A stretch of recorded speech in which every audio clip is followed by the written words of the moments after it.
ప్రభు అయిన యేసుక్రీస్తు ప్రశస్త నామంలో మరొకసారి మీ అందరికీ హోసన్నా మినిస్ట్రీస్ తరపున హృదయపూర్వకమైన వందనాలు తెలియపరుస్తున్నాను. ప్రభు మిమ్మల్ని ఆశీర్వదించి దీవించునుగాక. మరి రాత్రి ఈ రీతిగా మనం చేరాము. మనకంటే ముందుగా ప్రభు ఇక్కడికి చేరుకున్నాడు. ఎక్కడ ఇద్దరు ముగ్గురు చేరి ఆయన నామాన స్తుతిస్తారో వారి మధ్యలో ఆయన ఉంటానన్నాడు. ఆలస్యంగా, అలక్ష్యంగా, నిర్లక్ష్యంగా ఆయన వచ్చేవాడు కాదు.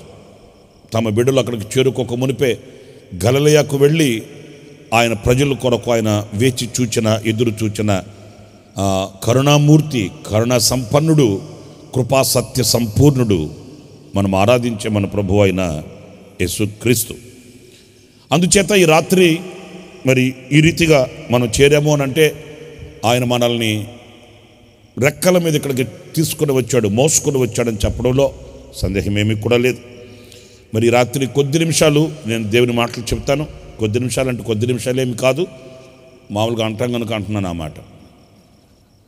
ఎందుకంటే దేవుని వాక్యాన్ని ఏమంత నిర్లక్ష్యంగా, అంత అయిష్టంగా మనమే వినాల్సిన అవసరం ఏమీ లేదు. వాక్యము మీద మనకు అచంచలమైన తృష్ణ ఉండాలి. వాక్యము మీద మనకు గౌరవం ఉండాలి, విలువ ఉండాలి. పాడుకున్నాం కదా, ఒదిగితిని నీ కౌగిలిలో ఓదార్చితివి పథకాలిచ్చి, అంతేనా? ఓదార్చితివి డబ్బులిచ్చి, ఉందా? లేదు. ఓదార్చితివి నీ వాక్యంతో. వాక్యమే ఓదార్పు, వాక్యమే పురుకొల్పు, వాక్యమే కరులకు వెలుగు, వాక్యమే మన జీవితానికి గమ్యం, వాక్యమే మన జీవితానికి శుద్ధీకరణ, వాక్యమే మన ప్రాణాత్మ శరీరములకు శక్తి, వాక్యమే మన అంతరంగమందు వెలిగే దీపం. ఆ శ్రేష్టమైన వాక్యం కొరకు మనం వేచి చూడాలి, తృష్ణ కొనాలి. దుప్పి నీటి వాగుల కొరకు ఎలా ఆశపడుతుందో ఆ రీతిగా ఆశపడాలి. ఎందుకని? జుంటెత్తేనే ధారల కన్నా మధురం, సుమధురం ఆయన మాట. అందుచేత ఆ తృష్ణ కాంక్ష మన గుండెల్లో ఉన్నప్పుడు నిశ్చయంగా ఇక్కడి నుంచి మీరు వెళ్ళేటప్పుడు నిత్యానందము మీ తలల మీద ఉంటుంది. మీ దుఃఖ దినములు సమాప్తం అవుతాయి. ఆయన మిమ్మల్ని ఆశీర్వదించబడిన వారై సాగనంపుతాడు. ఆయన మీ కుటుంబాలలో మీరు అడుగు పెట్టినప్పుడు ఆ కుటుంబానికి దీవెన కలిగేటట్లు చేస్తాడు. మరి ఈ రోజున నేను మొదటి రోజు కనుక క్లుప్తంగానే అంటూ కొన్ని విషయాలు చెప్తాను, ఆలకించండి. రేపటి రోజు ఇంకా కూడా సుదీర్ఘంగా మనం దేవుని వాక్యాన్ని ధ్యానిద్దాము. మీరు చాలాసార్లు చదువుకుంటుంటారు పరమగీతాల గ్రంథంలోని మాటలు చాలా మర్మగర్భితంగాను, చదువుకోవడానికి, వినడానికి, వివరించడానికి మాధుర్యంగాను ఉంటాయి. పరిశుద్ధ గ్రంథంలో ఒక్కొక్క మాట ఆణిముత్యం. ఈ పరమగీతాల గ్రంథంలోని మాటలు చాలా మాధుర్యంగా ఉంటాయి. పలకడానికి మాధుర్యంగా ఉంటాయి, చదవడానికి మాధుర్యంగా ఉంటాయి, ధ్యానించడానికి ఇంకా కూడా మాధుర్యంగా ఉంటాయి. ఒక ఆత్మీయ గుండెల్లో ఆనందాన్ని పుట్టిస్తాయి. ఒక విశ్వాస జీవితంలో నిరీక్షణను కలిగిస్తాయి. ఒక విశ్వాస జీవితానికి గమ్యాన్ని చూపిస్తాయి. అంతేకాదు, పెళ్లి కుమార్తె సంఘముగా సిద్ధపడుతున్న సంఘానికి ఓర్పు, నేర్పు, సహనం, సంతోషం, సమృద్ధిని కలిగిస్తాయి. అలాంటి మాధుర్యమైన మాటలు పరమగీతాల గ్రంథంలో మనం చూస్తాం. ఒక్కొక్క మాటను పట్టుకుంటే ఆ ఒక్కొక్క మాట మన జీవితానికే సరిపోతుందేమో అన్నంత లోతుగా ఉంటుంది. ఏదో కవితలు చదివినట్లు, వార్తాపత్రికలు చదివినట్లు, కవి చాతుర్యాలు కదా విన్నట్లుగా కాకుండా పరిశుద్ధాత్మని సహాయము వలన ఆత్మ లోతుల్లోకి వెళ్ళాలి. ఆ ఆత్మ లోతుల్లోకి వెళితే అందులో ఉన్న శాంతికరమైన జలములు మీకు కనిపిస్తాయి. ఆత్మ చేతిని పట్టుకొని, పరిశుద్ధాత్మని చేత పట్టుకొని అడుగులు ప్రారంభిస్తే ఆ అడుగులలో ఉన్న ఆనందం మన జీవితానికి ఎనలేనిది, గొప్పది, ఎక్కడ ఎప్పుడు ఎన్నడూ దొరకని ఓ శ్రేష్టమైన అనుభూతి మనకు కలుగుతుంది. చాలామంది బైబిల్ చదివేటప్పుడు పరధ్యాసతో చదువుతారు. మరి ఎందుకు చదువుతారు నాకు అర్థం కాదు. నాకు ఒక ఆయన తెలుసు, నేను చిన్నప్పటి నుంచి మా ఇంటి ప్రక్కన ఆయన ఇల్లు. ఆయన టీవీ ముందు కూర్చొని సినిమా చూస్తూ ఉంటాడు. అలా ఆవిడొచ్చి ఏమండి భోజనం పెట్టనా అన్నది అనుకోండి, వెంటనే చివక్కులు లేసి బైబిల్ తీసుకొని అదే టీవీ మీద, ఇంకా టీవీ కూడా ఆఫ్ చేయడు, అది దాని పాటుకు అది మోగుతూనే ఉంటుంది. ఆమె భోజనం పెట్టనా అనగానే ఈయన ఆ టీవీ పైన బైబిల్ ఓపెన్ చేసి మరి ఏం చదువుతాడో ఆ దేవునికి తెలుసు, ఆయనకి తెలుసు. తల మాత్రం ఊపుతూ ఉంటాడు. ఇట్లాగా ఎన్ని వాక్యాలు చదువుతాడో కూడా మనకు తెలీదు. నిల్చొని ఒక 3-4 నిమిషాలు తల ఇలాగా ఊపుతూ ఉంటే చదువుతున్నాడని మనం అనుకోవాలి.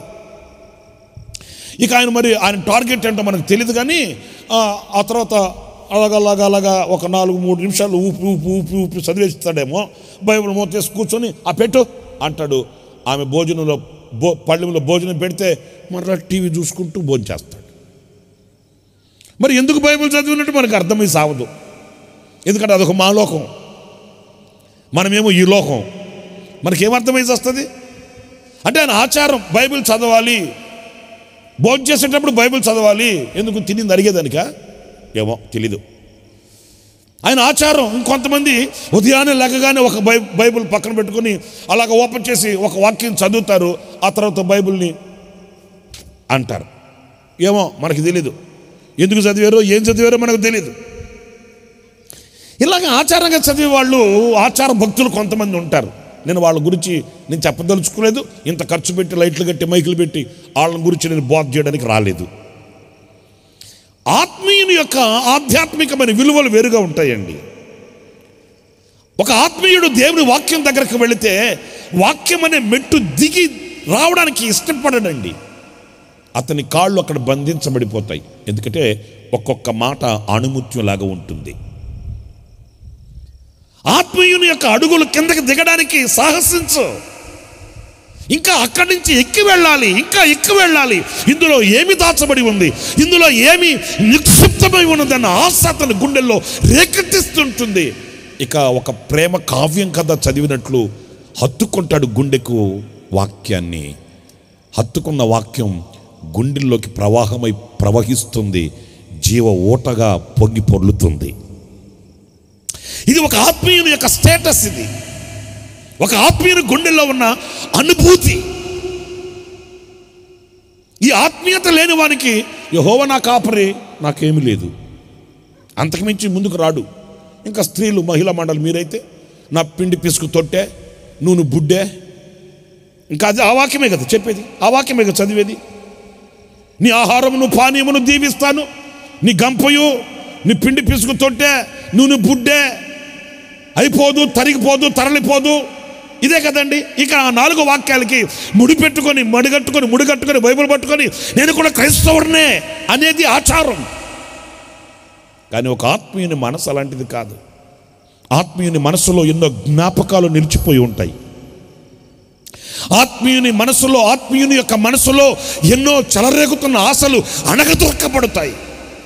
ఒక ఆత్మీయుని మనసులో ఆ దైవ సారూప్యం రూపుదిద్దబడుతుంటుంది. ఓ ఆత్మీయుని మనసులో ఆ దైవ కళ ఉట్టిపడుతుంటుంది. జీవపు వెలుగు ప్రజ్వలుతుంటుంది. అతని ముఖం చెకుముకి రాతి వలె ఆ ముఖం ఆనందం ఉట్టిపడేటట్లు ప్రకాశిస్తుంటుంది.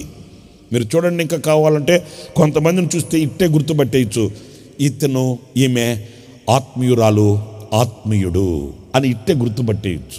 ఆ ముఖంలోనే ఆ జీవ కళ కనిపిస్తుంది, ఆ ముఖంలోనే ఆ దైవ కళ కనిపిస్తుంది, ఆ ముఖంలోనే వాక్య ప్రత్యక్షత, ఆ ముఖంలోనే ఆ దైవ ప్రశాంతత కనిపిస్తుంది.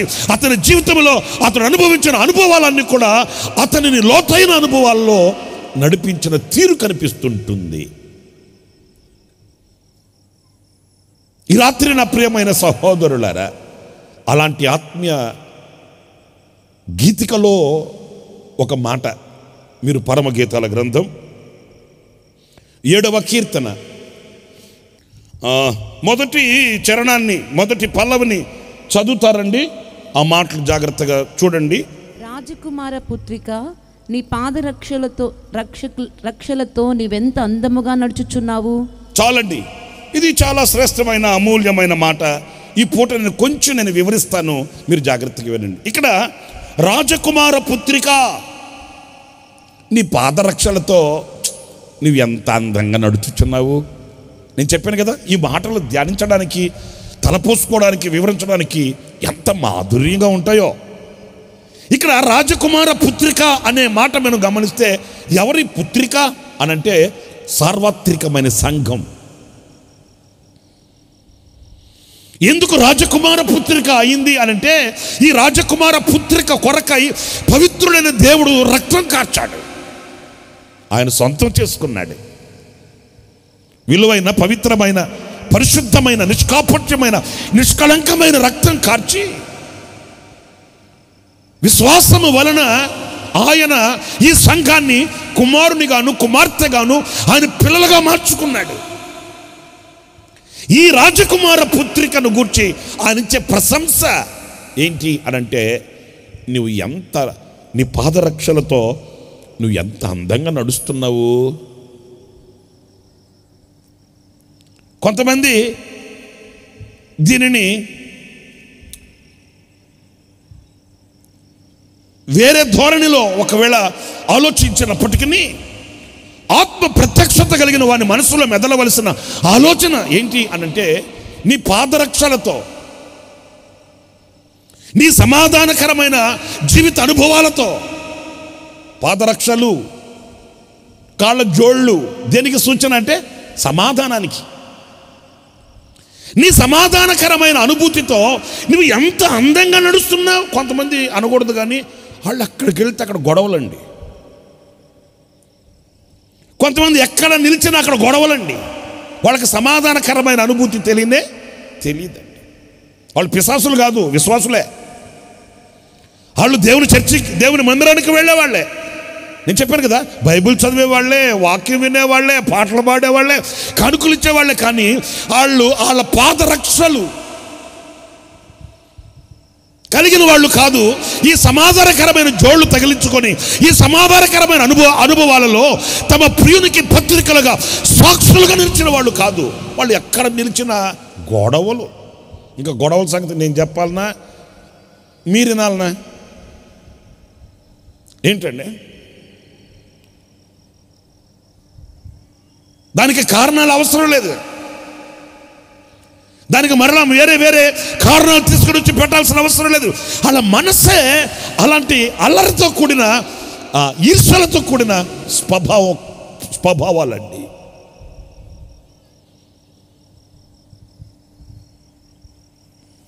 ఇక్కడ నేను మీతో చెప్పేది ఈ సార్వత్రికమైన సంఘం ఈ సమాధానకరమైన జోళ్ళు తగిలించుకొని సమాధానకరమైన జోళ్ళు వేసుకొని అందంగా నడుస్తుందంట. నడవడము అనంటే లైఫ్ స్టైల్, జీవిత విధానం. నడవడం అంటే ఇక్కడి నుంచి అక్కడ దాకా నడవడం అని కాదు. జీవితం ఎలా కొనసాగించుకుంటున్నాము, ఎలా బ్రతుకుతున్నాము, మన లైఫ్ స్టైల్ ఎలా ఉంది, మన అనుభవాలు ఎలా ఉన్నాయి, మన సాక్ష్యం ఎలా ఉంది, మన బ్రతుకు బాటలో ప్రత్యక్షమవుతున్న అనుభవాలు ఎలా ఉన్నాయి. శాంతికరమైనవి గాను, సమాధానకరమైనవి గాను, ఆశీర్వాదకరమైనవి గాను, అనేకులకు ఆకర్షణీయము గాను, అనేకులకు ఆశీర్వాదకరము గాను, అనేకులకు ఆశ్చర్యపూర్వము గాను ఉన్నాయా? లేకపోతే అనేకులకు చేదుని అందించే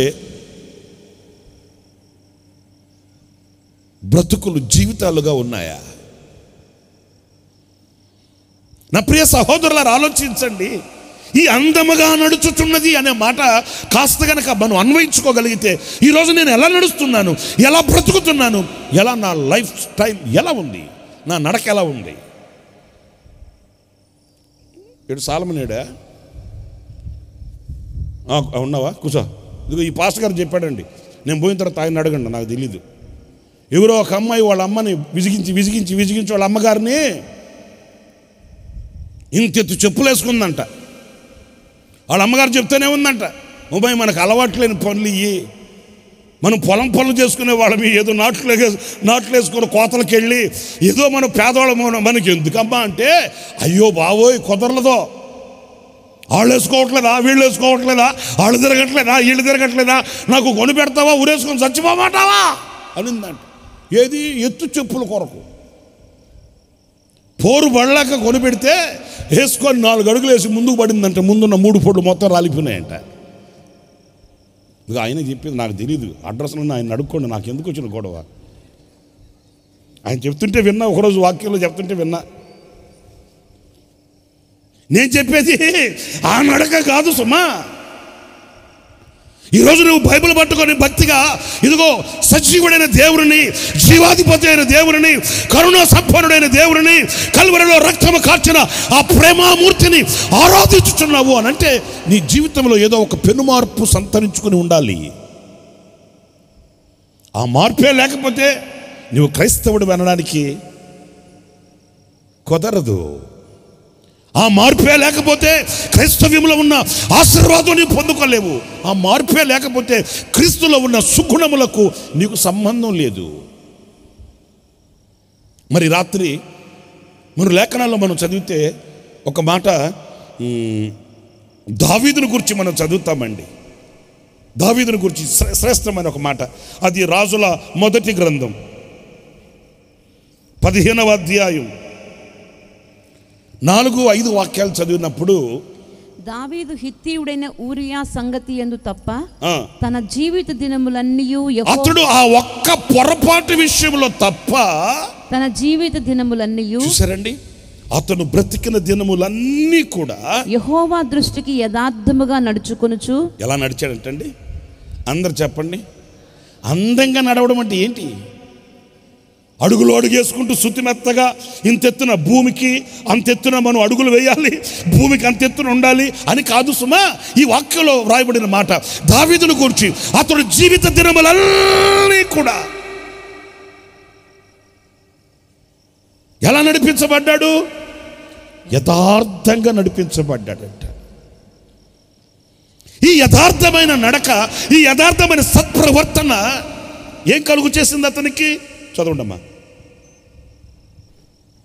యెహోవా అతనికిచ్చిన ఆజ్ఞలలో దేని విషయమందును తప్పిపోకుండెను గనుక దావీదు నిమిత్తము అతని తరువాత అతని కుమారుని నిలుపుటకును యెరూషలేమును స్థిరపరచుటకును అతని దేవుడైన యెహోవా యెరూషలేమునందు దావీదునకు దీపముగా అతన్ని ఉండనిచ్చెను. స్తోత్రం చెప్పండి గట్టిగా.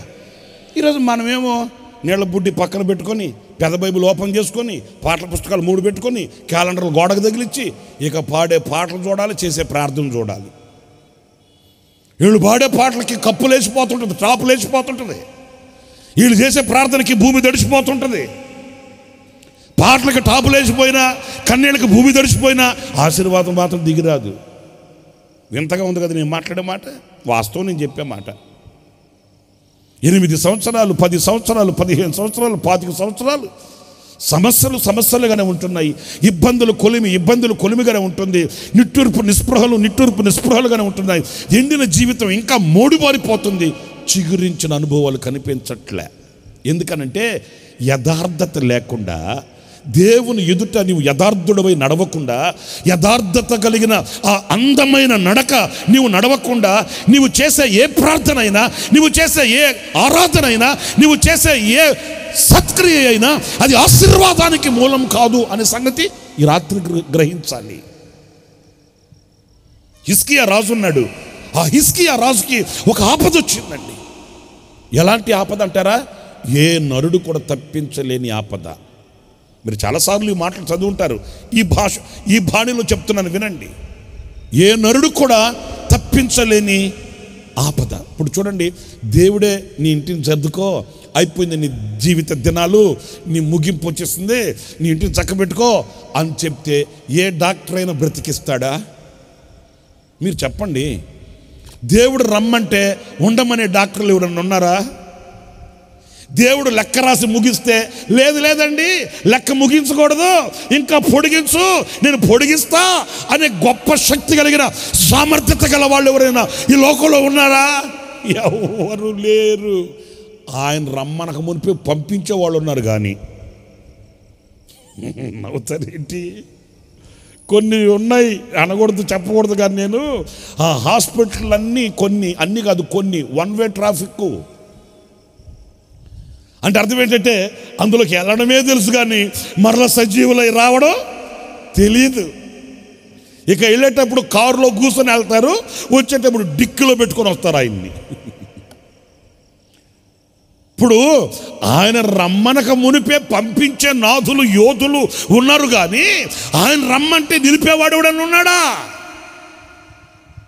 ఎంత టెక్నాలజీ ఉన్నా, ఎంత సామర్థ్యత ఉన్నా, ఎన్ని టెక్నాలజీకి సంబంధించిన పరికరాలు ఉన్నా, మానవుని ఆయుష్ని పెంచగలిగిన, మానవుని జీవాన్ని నిలపగలిగిన శక్తి ఎవ్వడికి లేదు.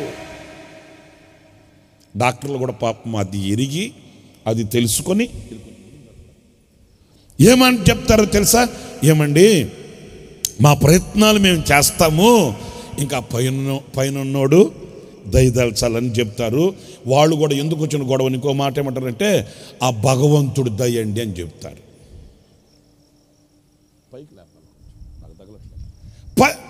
ఆ పైనున్నవాడు దయండి అని చెప్తారు. ఎందుకంటే వాళ్ళకు కూడా తెలుసు మన ప్రయత్నం మనం చేస్తాము, ప్రాణం నిలబెట్టే శక్తి మనకు లేదు కదా అని. ఇక్కడ మీరు గమనించండి, హిజ్కియాకి వచ్చిన ఆపద ఎలాంటిది? ఏ నరుడు, అందుకే హిజ్కియా ఇట్టే గుర్తుపట్టేశాడు.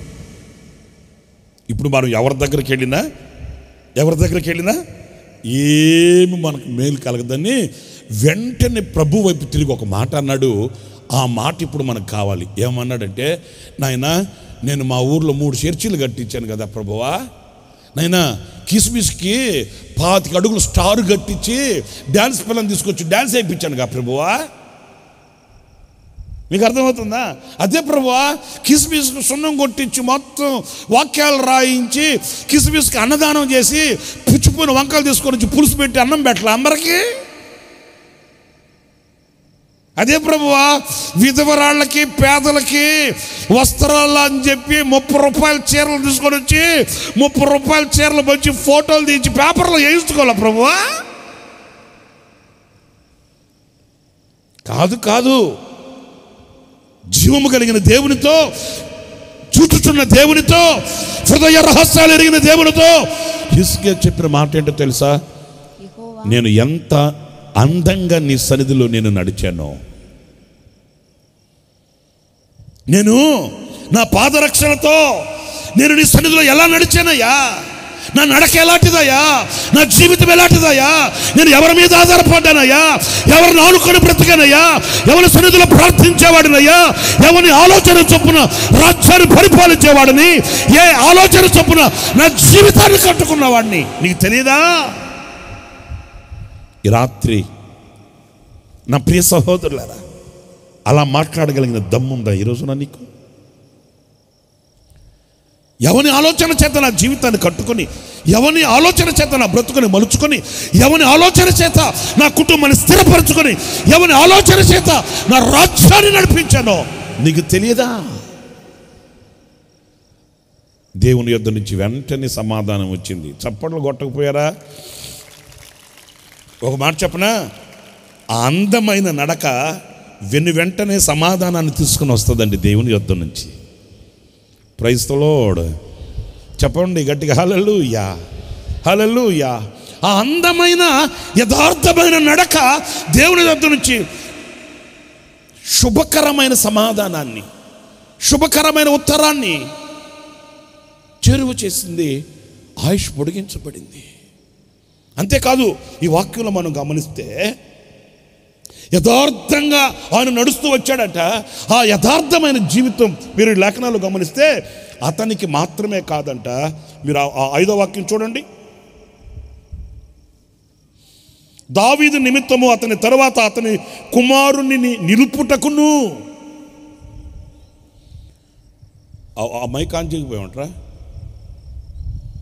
అతని కుమారుని నిలుపుటకు అంటే ఈ ఆశీర్వాదం అతనికి మాత్రమే, దావీదుకు మాత్రమే కాదంట. అతని కడుపున పుట్టిన అతని కుమారునికి మాత్రమే కాదంట, యెరూషలేమును స్థిరపరచుటకును. హల్లెలూయా. అతని దేశానికి కూడా. హలో, వింటున్నారని చెప్పే మాట. దేవుని దీవెన, దేవుని ఆశీర్వాదం, దేవుని కటాక్షం, దేవుని కనికరం అతనికిని, అతని సంతతికిని, అతని దేశానికి. ఈ రోజున మన దేశానికి ఎవరు కావాలి? ధనవంతులు కాదు. మన రాష్ట్రానికి ఎవరు కావాలి? ధనవంతులు కాదు, జ్ఞానవంతులు కాదు, వీటన్నిటికంటే మిన్నగా మన దేశం వర్ధిల్లాలి, మన రాష్ట్రం వర్ధిల్లాలి, మన ప్రాంతాలు ఫలభరితంగా మార్చబడాలి, మన ప్రజలు ఫలభరితంగా సస్యశ్యామలంగా నిలవాలి, మన కుటుంబాలు స్వర్గసీమలై నిలవాలి అని అనుకుంటే యథార్థంగా ప్రవర్తించే వారు కావాలి. ఆ యథార్థంగా ప్రవర్తించే వారి సంతతి, వారి దేశం ఆశీర్వదించబడుతుందండి. మనం యథార్థత లేకుండా 40 రోజులు ఫాస్టింగ్ ప్రేయర్ అని చెప్పి రోజుకు 25 చపాతీలు తిని ఉపవాసం అని చెప్తే ఎట్లా చెప్పండి?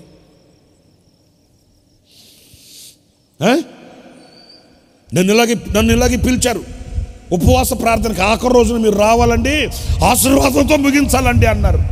మరి నాయన కడుపు కొట్టుకొని నోరు కొట్టుకొని బైబిల్ పట్టుకొని 40 రోజులు ఉపవాసం ఉన్నారు పాపం వీళ్ళు. మనం వెళ్ళి ప్రార్థన చేద్దామని వెళ్ళా. అక్కడ సంఘంలో చూస్తే ఎవరి ముఖము 40 రోజులు ఉపవాసం ఉన్న ముఖం లాగా లేదు. ఒక్కొక్కరి ముఖం నూనె గారుతుంది.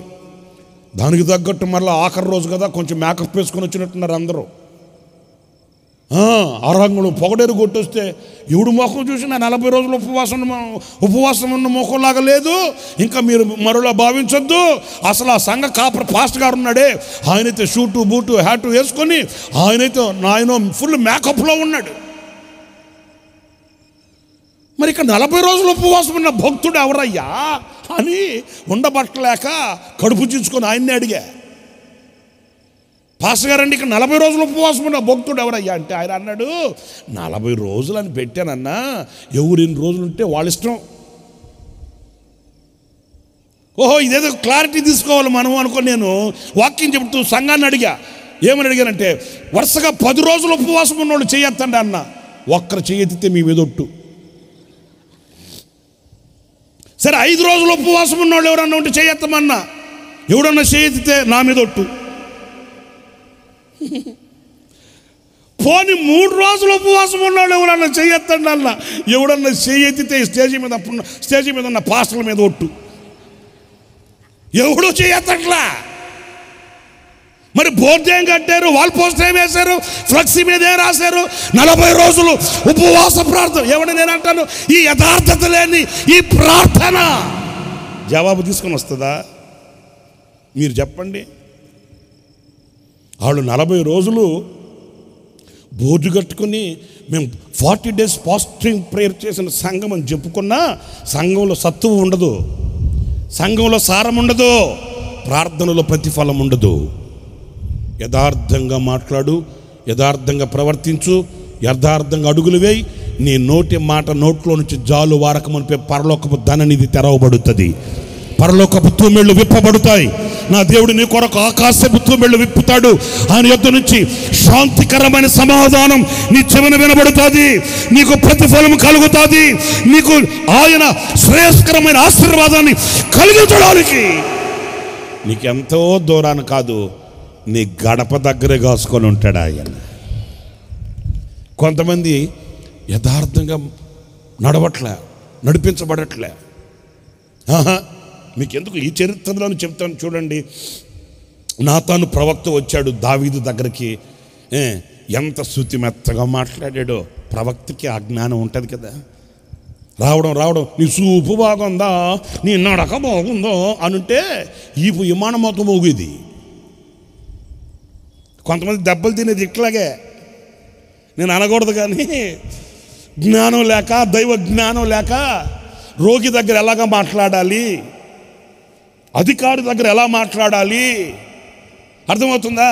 పాపములో ఉన్న వ్యక్తికి ఎలా సువార్త ప్రకటించాలి, ప్రభువును ఎరుగని అజ్ఞానంలో ఉన్న ప్రజలకి ఆ సత్య సువార్తని ఎలా చేరువ చేయాలి అనే జ్ఞానం లేక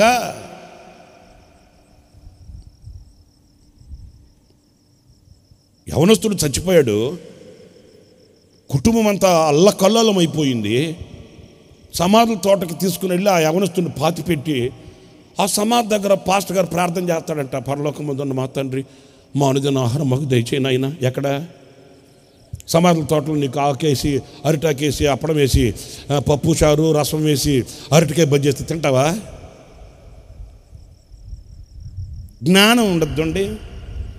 ఆ కుటుంబం దుఃఖసాగరంలో మునిగిపోయి అల్లాడిపోతుంది. చేతికొచ్చిన బిడ్డ జారిపోయాడే, చేతికొచ్చిన బిడ్డ అంతర్ధానమైపోయినట్లుగా కాలగమనంలో కలిసిపోయాడే, మా కళ్ళలకు కనబడకుండా కాటికి కాళ్ళు చాపాడే అని కన్న తల్లి గుండెలు అవిసేటట్లు అల్లాడిపోతుంటే అక్కడ మా అనుదిన ఏమనాలండి వెళ్ళే. మీకు ఇంకా ఒక మాట చెప్పనా ఆపనా? ఒకడు కడుపు నొప్పి అని అల్లాడిపోతూ తనిఖీలాడుతుంటే ఆ పాస్టర్ గారిని పిలిచారంట. అయ్యా నువ్వు ప్రార్థన చేయమంటే అక్కడికి వెళ్ళాడన్నంట. ఆడు కడుపు నొప్పి అల్లాడిపోతుంటే, ఆ తలకిందులైపోతుంటే, ప్రాణం పోతుంది అనుకొని అల్లాడిపోతుంటే అక్కడికి అన్నాడట, నీ పాపముల నిమిత్తమే నువ్వు పశ్చాత్తాపడిన ఎడల అన్నాడట. అంతే ఎగిస్తాడాడంటాడు. మరి అంతే కదా. ఇప్పుడు రోగి దగ్గరికి ఏం తీసుకెళ్ళాలి? అర్థమవుతుందా? అహంకారపు మత్తు డబ్బు ఎత్తులో ఊరేగుతున్న వారికి దేవుని యొక్క శక్తి కలిగిన వార్తను ఎలా ఆ విజ్ఞానం, ఆ జ్ఞానం, దైవ జ్ఞానం లేక దెబ్బలు తినేది. ప్రవక్త చూడండి, రాజు దగ్గరికి వెళ్ళాడు. దావీదు దగ్గరికి వెళ్ళి దావీదుతో ఎంత శుతిమెత్తగా మాట్లాడాడంటే నిజంగా నేను కూడా ఇలాగే ప్రార్థన చేసుకున్నాను. నాయనా, అలాంటి దైవ జ్ఞానం నాకు కూడా కావాలి ప్రభువా. ఏదో వెళుతున్నాను, వేదికలు ఎక్కుతున్నాను, ప్రసంగం చేసేస్తున్నాను, ప్రగల్భాలు బలికేస్తున్నాను, కర్తవ్యాన్ని ముగించుకున్నాను, ఈ రోజుకు పరిచర్య అయిపోయింది అని సంకల్పం తట్టుకోకుండా వెళ్ళిన ప్రతి చోట వివేకం కలిగి, జ్ఞానం కలిగి, ఆ ప్రజలకి ఏం కావాలి, ఆ పుర ప్రజలకి ఏం అందించాలి, ఎవరు ఏ పరిస్థితుల్లో ఉన్నారో జ్ఞానంగా మాట్లాడే, జ్ఞానంగా నడిపించబడే కృప నాకు ఇవ్వమని నేను కూడా అనునిత్యం ప్రార్థన చేసుకుంటానండి. ఏదో 2-3 తరగతుల్లో మనకు నేర్పిస్తారు కదా, 2 1 2 2 2 4 2 3 6 2 4 8 2 5 12 ఏం చదివారండి బాబు మీరు? అలాగా మా పంతులు గారు నేర్పించిన పాఠం అలాగే అప్పచెప్పి రావాలని కాదు. ఏదో మీరు అంతా ఇలాగ వచ్చారు, అబ్బో కంటి నిండా జనం కనబడ్డారు కనుక నేను రాసుకొని వచ్చా 7 పాయింట్ 8 పాయింట్ 10 పాయింట్, వాళ్ళకి అసలు 2 పాయింట్ ఎక్కలా. అలా కాదు. వచ్చిన ప్రజలకి ఏం అవసరం, వాళ్ళు ఏ ఆపదల్లో వచ్చారు, వచ్చిన ప్రజలు ఎలాంటి వాళ్ళు, వచ్చిన ప్రజలు ఎలాంటి అనుభూతిలో వేచి చూస్తున్నారు, ఆకలితో ఉన్నారా, దిగులుతో ఉన్నారా, అధైర్యంతో ఉన్నారా? నేను చెప్పింది మీకు అర్థమవుతుందా? ఆకలి లేని వాడికి అన్నం పెట్టే ప్రయోజనం, 7 పాయింట్లు చెప్పే ప్రయోజనం? ఆకలి వాడికి అన్నం పెట్టాలి. అధైర్యంతో ఉన్నవాడికి ఏమి ఇవ్వాలి? ధైర్యం ఇవ్వాలి.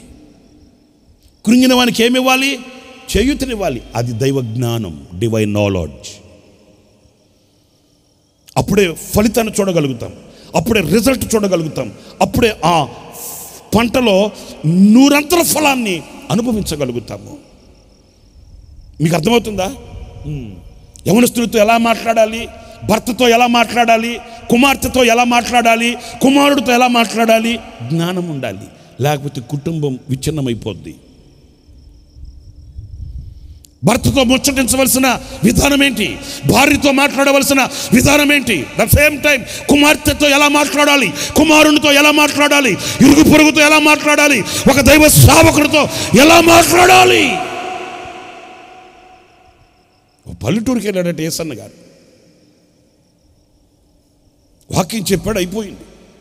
అయ్యా మీ కొరకు భోజనం తయారు చేసాము, భోజనం చేయండి అయ్యా అంటే, సరే యేసన్న గారు కూడా అనుకున్నాడట, మనం నైట్ అంతా జర్నీ చేయాలి కదా, ఒక ముద్ద తినేసి పోదామని కూర్చుంటే శుభ్రంగా అంత గొడ్డుకారం వేసి, గొడ్డుకారం తెలుసు కదా, ఎండుమిరపకాయల పచ్చడి, అనుభవం ఏం తెలియనట్టు, వాట్ ఇస్ దిస్ గొడ్డుకారం అని అంటున్నారు మీరు. మిమ్మల్ని చూస్తుంటే అట్టుంది. గన్నవరంలో ఇప్పుడు అమెరికా నుంచి ఫ్లైట్ దిగి అక్కడికి వచ్చినట్టున్నారు మీరు చూస్తుంటే. అసలు ఏం తెలియనట్టు గొడ్డుకారం అంటే ఏంటండి, మనంతా కిషన్ కదా అన్నట్టున్నారు. ఆ పల్లెటూరులో వేడి వేడి అన్నం వేసి, అంత గొడ్డుగారం వేసి, మరలా అంత గ్లాసు నిండా నెయ్యి పెట్టారంట. అబ్బా దేవ స్తోత్రం, యేసు రక్తమే జయం. ఇక యేసన్న గారు కూడా ఇట్లా ఎవడు పెడతాడు రా స్వామి, ఎక్కడికి వెళ్ళినా ఈ బిర్యానీలు తినలేక సస్తనా, ఇదిరా బాబు ఆరోగ్యం అనుకుని కూర్చొని శుభ్రంగా అంత అన్నం తృప్తిగా తిన్నాడంట. కారంగా నోటికి బాగా బాగా కొంచెం కమ్మగా దొరికి తిన్నాడు. తిని అమ్మ ప్రార్థన చేస్తానమ్మా, రండి ప్రార్థన చేస్తారండి అని అంటే 10-15 మంది ఆడవాళ్ళంతా వచ్చారంట, కూడికి కొరకు ప్రయాసపడిన వాళ్ళంతా. ఇక అన్న నిలబడి, దేవా వీళ్ళందరిని వాడుకున్నావు, కూడికి ఆశీర్వాదకరం జరిగించావు, అందుకు నీకు స్తోత్రం అని ప్రార్థన చేసి ముగించి, నా బ్యాగ్ ఏది అని బ్యాగ్ తీసుకున్నాడంట. ఆళ్ళలో కావంటదంట, ఎందుకు అప్పుడే పోతున్నావు, రాత్రికి ఉండలేవా అనిందంట. గుండె జల్లు మనిందంట యేసన్న గారికి. అయ్యో బాబు ఈ మనిషి ఎవరు నాయన అని చూస్తే అంటదంట, ఇంత రాత్రుల్లో పోయి ఏం చేస్తావా, రాత్రికి ఇక్కడ పడుకోవా, రాత్రికి ఉండా అంటుందంట.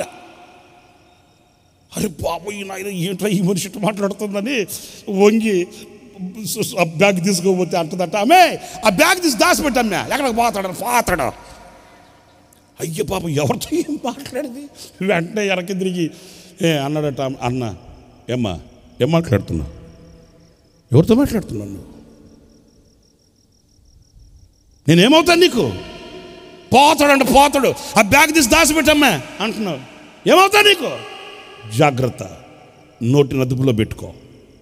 సేవకుడిని నేను, సేవకుడితో మాట్లాడే విధానం నేర్చుకో. నువ్వు సభల కొరకు ప్రయాసపడిన వ్యక్తి కావచ్చు, ఈ ఊర్లో భక్తురాలు కావచ్చు, నువ్వు సనాతనమైన ఆచారాలలో మునిగి తేలిన వ్యక్తులు కావచ్చు, సేవకుడితో మాట్లాడే విధానం నేర్చుకో. ఎందుకంటే ఇలా గద్దించకపోతే కుటుంబాలు గల్లంత అయిపోయిన చరిత్రలు యేసన్న గారి చేతిలో ఉన్నాయి. నీకు అర్థమైందా? సేవకుడి దగ్గరికి వచ్చి నిలబడి అన్నీ సేవకుడే లేకుండా పోయాడు. మీకు తెలుసుగా ఆకాశవాణి విజయవాడ కేంద్రం. చూసేవాళ్ళు ఏమనుకుంటారు, పాపం నవ్వే కదా, నవ్వే. అందుకే గోరుతో పోయేదాన్ని ఏం చేయాలి, గోరుతోనే తీసిపోయా, గొడ్డల్లాగా తీసుకొచ్చుకోకూడదు, ప్రాణం మీదగా తీసుకొచ్చుకోకూడదు, జీవితాన్ని నాశన కోపంలోనికి ఈడ్చుకొని వెళ్ళకూడదు. గుర్తించగలగాలి, ఆలోచన కలగాలి, ఆ దైవ జ్ఞానాన్ని ప్రభు సన్నిధిలో మోకరించి పొందుకోవాలి. ఈ రోజున స్వర్గసీమలుగా ఉండవలసిన కుటుంబాలు నరక కోపాలై, మనసులలో కలుషితమై, మనుషులు మలినమై, ఎందుకు ఈ రోజున కుక్క చెప్పిన ఇస్త్రం వలె మారిపోయారు అని అంటే ఆ జ్ఞానం లేకే. పగులు పొద్దస్తం పాపం బయటికి వెళ్ళి రాడ్ బెండింగ్ పని చేసి అలసి సొలిసి సొక్కిపోయి సొమ్మసిల్లిపోయి ఉసూరుమంటే ఇంటికి వస్తే గడప దొక్కగాన్ని రాయ్యా వండి పెడతా, రాయ్యా ఉన్నాయి తీసి పెట్టానా అంటే పాపం అప్పుడు ఆలోచించాడు, ఏంటంటున్నావేంటే, నిన్న చెప్పాను ఆ డబ్బులు లేవని ఇచ్చిపోయావా అంటివి. ఎట్టుంటుంది? పగులు పొద్దస్తు రాడ్ బెండింగ్ పనిచేసి రాడ్లు ఉంచినోడు ఇక రాడ్లు ఎందుకులని కర్ర పట్టుకుంటాడు. ఇంకా కుక్కను కొట్టే కర్రలు 3 ఇరిగిపోయా. ఏంటండి ఒళ్ళు ఓనామాయా. ఇంక 2-3 రోజులు ముఖం బయట చూపించలేకపోతేవి. చూసిన వాళ్ళు అంత అడుగుతుండే, ఏంటమ్మా గ్లామర్ పొంగిపోయింది ముఖంలో, పొంగిపోద్ది, పూరి పొంగుతుంది. జ్ఞానం లేక నేను వేరే విధంగా అనట్లేదు, నా తల్లి నేను వేరే విధంగా అనట్లే, జ్ఞానం లేక అలసిన వానితో మాట్లాడే మాట, విసిగిన వానితో మాట్లాడే మాట, అధైర్యంతో ఉన్న వానితో మాట్లాడే మాట, కృంగిన వానికి ఇవ్వవలసిన మాట ఈరోజు నా మనసులో లేక కుటుంబాలు సంఘాలు విచ్ఛిన్నమైపోతున్నాయి.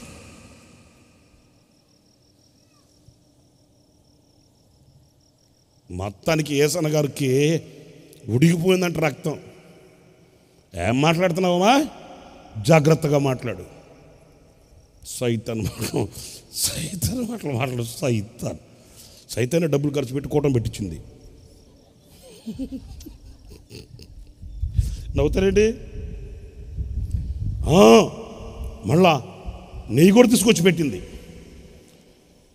మరలా కారం ఉంటుందని గుడ్డుగారంకి మళ్ళీ పక్కన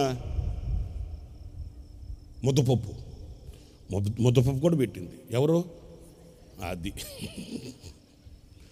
చూడండి, నాకు ఇదంతా ఎందుకు చెప్పానంటే ఆ దైవజనుడి జ్ఞానం చూడండి. వెంటనే రాజుతో ఎలా మాట్లాడుతున్నాడు, ఒక చిన్న ఉపమానం చెప్పి, వింటున్నారా లేదా?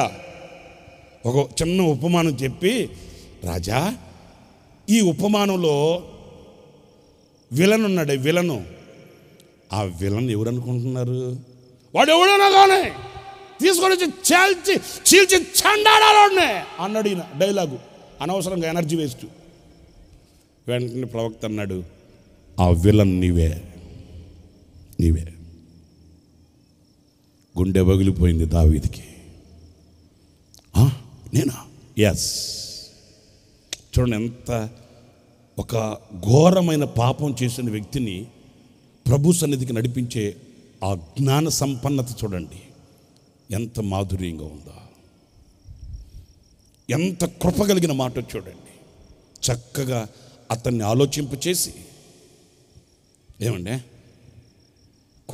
బిడ్డని కూర్చోబెట్టుకొని, నాయన రే ఏంట్రా కుటుంబపు బాధ్యతలు పట్టించుకోకుండా ఏంట్రా, నువ్వు పుట్టినప్పటి నుంచి మేము ఇలాగ బ్రతికేవురా, ఈ రోజున మమ్మల్ని నగ్గుబాట్లు చేస్తావంటరా, ఈరోజు మమ్మల్ని నడివీధులు నిలబెట్టేస్తావంటరా. ఎలాంటి రాతి గుండె కలిగిన వాడికైనా ఆ మాటలు ఆలోచింప చేస్తాయి. ఎగబడడం కాదు. నా ప్రియమైన సహోదరులారా, ఈ చరిత్ర నేను ఎందుకు చెప్తున్నానంటే, ఎప్పుడైతే ప్రవక్త ఆ మాట అలాగా చెప్పాడో వెంటనే దావీదు సరెండర్ అయిపోయాడండి. గొప్ప కూలిపోయాడు. అలాగే శిరస్సు వంచేశాడు, హృదయపు తలుపులు తెరిచేశాడు, తన గుండెల్లో ఉన్న చీకటినంతటిని పారద్రోలుకున్నాడు. కనికరం కలిగిన దేవుని వెలుగుని గుండెల్లోకి ఆహ్వానించుకున్నాడు. అయ్యా, నేను పాపిని, నిజమే, ద్రోహం చేసిన వాడును నేనే. నా ప్రియమైన సహోదరులారా, నీ యథార్థమైన ప్రవర్తన నీ గుండెల్లో ఉన్న పాపాన్ని ఒప్పుకోలు చేయిస్తుంది. నీ యథార్థమైన ప్రవర్తన నీ గుండెల్లో దాచబడి ఉన్న అంతరంగికంగా ఉన్న ఆ చీకటిని వెలుగులోనికి తీసుకుని వస్తుంది. నాకేంటి, నేను సో వెరీ వెల్, నేను చాలా బాగున్నా, నాకేంటి? ఎవడు తమ పాపములను ఒప్పుకుంటాడో వాడు కనికరింపబడతాడు. తన అతిక్రమములను దాచిపెట్టుకున్నవాడు ఎన్నటికీ వర్ధిల్లడు. ఎన్ని ఉపవాస ప్రార్థనలు చేసినా వర్ధిల్లడు, ఎంత వాక్యం చదివినా వర్ధిల్లడు, ఎన్ని సంఘాలు మారినా వర్ధిల్లడు. ఈ సంఘం కాదని ఆ సంఘం, ఆ సంఘం కాదని ఈ సంఘాలు మార్చి సందాలు వేయాల్సిందే కానీ నీలో మార్పు రాకపోతే కనికరింపబడలేవు.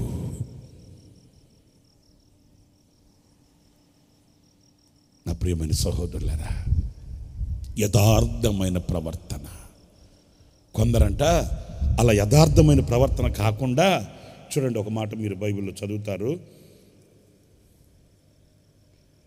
ఎఫెసీ పత్రికలో 4వ అధ్యాయం 18వ వాక్యం.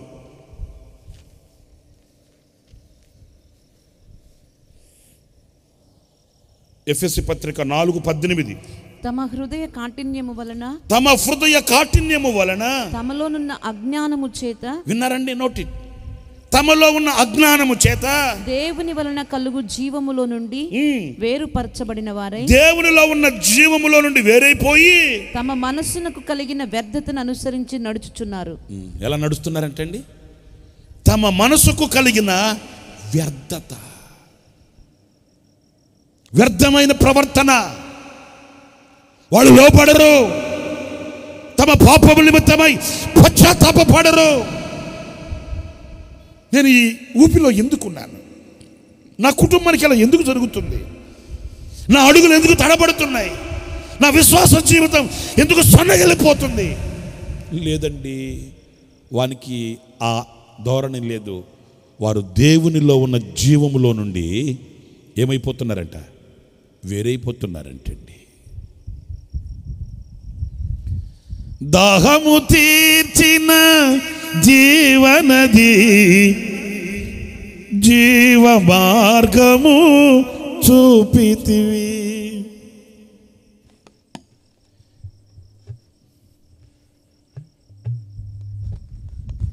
వీళ్ళు రెడీ అయ్యేసరికి 6 నెలలు అవుతుంది. నువ్వు అనుకుంటున్నా?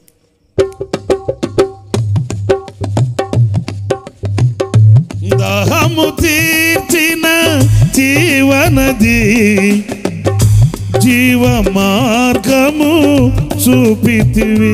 ఆమేన్. హల్లెలూయా చెప్దాం, హల్లెలూయా.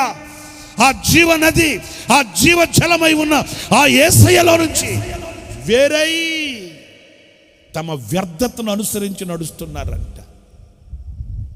ఈ రాత్రి ఒక్క మాట నేను మీతో చెప్పి ముగిస్తాను. కొంచెం కొన్ని విషయాలు ఉన్నాయి మీతో చెప్పాల్సిన విషయాలు చెప్తా, చాలా విషయాలు చెప్తాను. ఈ రాత్రి రేపు రాత్రి మీకు నేను చెప్పాలనుకున్న మాటలను చెప్తాను. నా దేవుని సన్నిధిలో నేను ఆశించి ప్రభు దగ్గర పొందుకొని నా ఆలోచన అంతా మీకు చెప్తాను. ఏదో నా ఘనత కొరకు కాదు, నాకేదో మెప్పు కొరకు కాదు.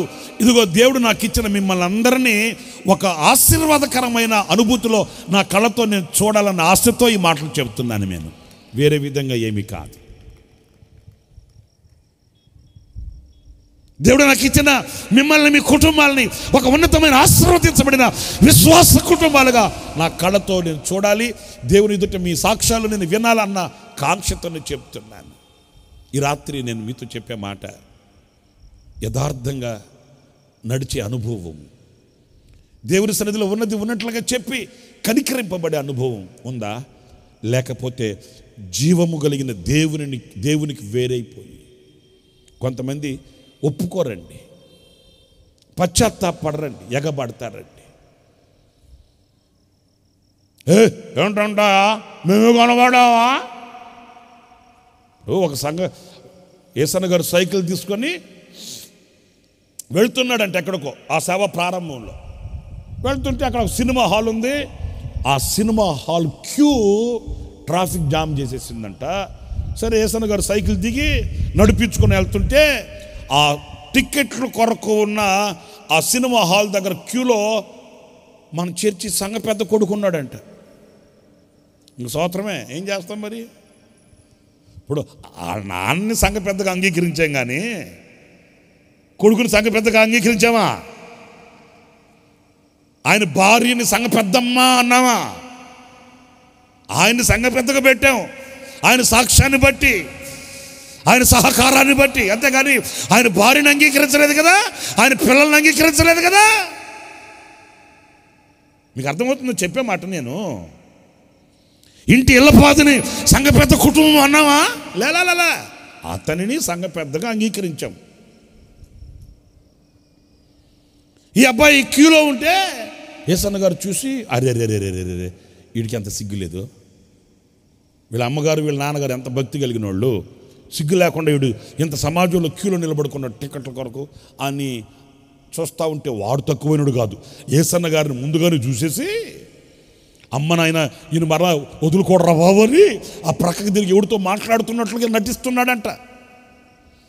యేసన్న గారు తక్కువైనడా, వీడు ఏనాటికైనా నా వైపు చూడకుండా పోతాడా అని యేసన్న గారు ఆడి వైపు చూస్తుంటే ఆడు మాట్లాడి యేసన్న గారు వెళ్ళాడా లేదా నన్ను ఓరసూపుతో చూశాడంట. ఓరసూపుతో చూస్తే యేసన్న గారు ఆడిని తీక్షణంగా చూసి ఇట్లా అన్నాడట, సచ్చేవరా బాబు, చేసేదేవి లేకుండా వస్తే చేసేదేవి లేదురా బాబు అని వచ్చేయడంట. అప్పుడు యేసన్న గారు అడిగాడట, రే నీకెంత సిగ్గు లేదురా, మీ నాన్నగారు సంఘ పెద్దరా, మీ అమ్మగారు ఎంత ప్రార్థన పరురాలరా, వాళ్ళకి చెడబుట్టేవు కదరా నువ్వు, నీకు సిగ్గు అనిపించట్లా? ఈ నడివీధిలో ఈ టికెట్ల కొరకు, ఈ సినిమా టికెట్ల కొరకు ఇక్కడ నిలబడి సిగ్గు అనిపించట్లా? క్రైస్తవ కుటుంబంలో పుట్టి పెరిగి ఒక సంఘ పెద్ద కడుపులో పుట్టి ఒక దైవభక్తి కలిగిన ఇంట్లో ఉండి నువ్వు సినిమా టికెట్ల దగ్గర ఇక్కడ నిలబడుకుండా సిగ్గు అనిపించట్లే? వాడు అంటాడంట, వాస్తవంగా మానవత్వం కలిగిన వాడైతే ఏమనాలి? ఏంటోలేండి యేసన్న గారండి, చూడకూడదు అనుకుంటాను, వచ్చేస్తున్నాను, ప్రార్థన చేయండి, వెళ్ళిపోతాలేండి బాబా, వెళ్ళిపోతాలే, మా నాన్నతో మా అమ్మతో చెప్పకాకండి, వెళ్ళిపోతాలేండి అనుకున్నాను. నేను కాదండి, మా ఫ్రెండ్స్ తీసుకొచ్చారండి. ఇదిగో ఇది సమాధానం. వాస్తవంగా ఆడు చేసానో చేయకపోతే తర్వాత సంగతి. వాస్తవంగా అలా అంటారా? ఆడు అంటాడట, ఏమన్నా యేసన్న గారనే నేను కనబడ్డాను కనుక, నీ కంట్లో పడ్డాను కనుక నువ్వు చెప్తున్నావు, మీ చర్చికి వచ్చేవాళ్ళు సినిమా హాల్లో ఎంతమంది లేరు చూపెట్టమంటావా? యేసన్న గారు అన్నాడట, నేను వాళ్ళందరి సంగతి అడగట్లే, నీ సంగతి అడుగుతున్నా.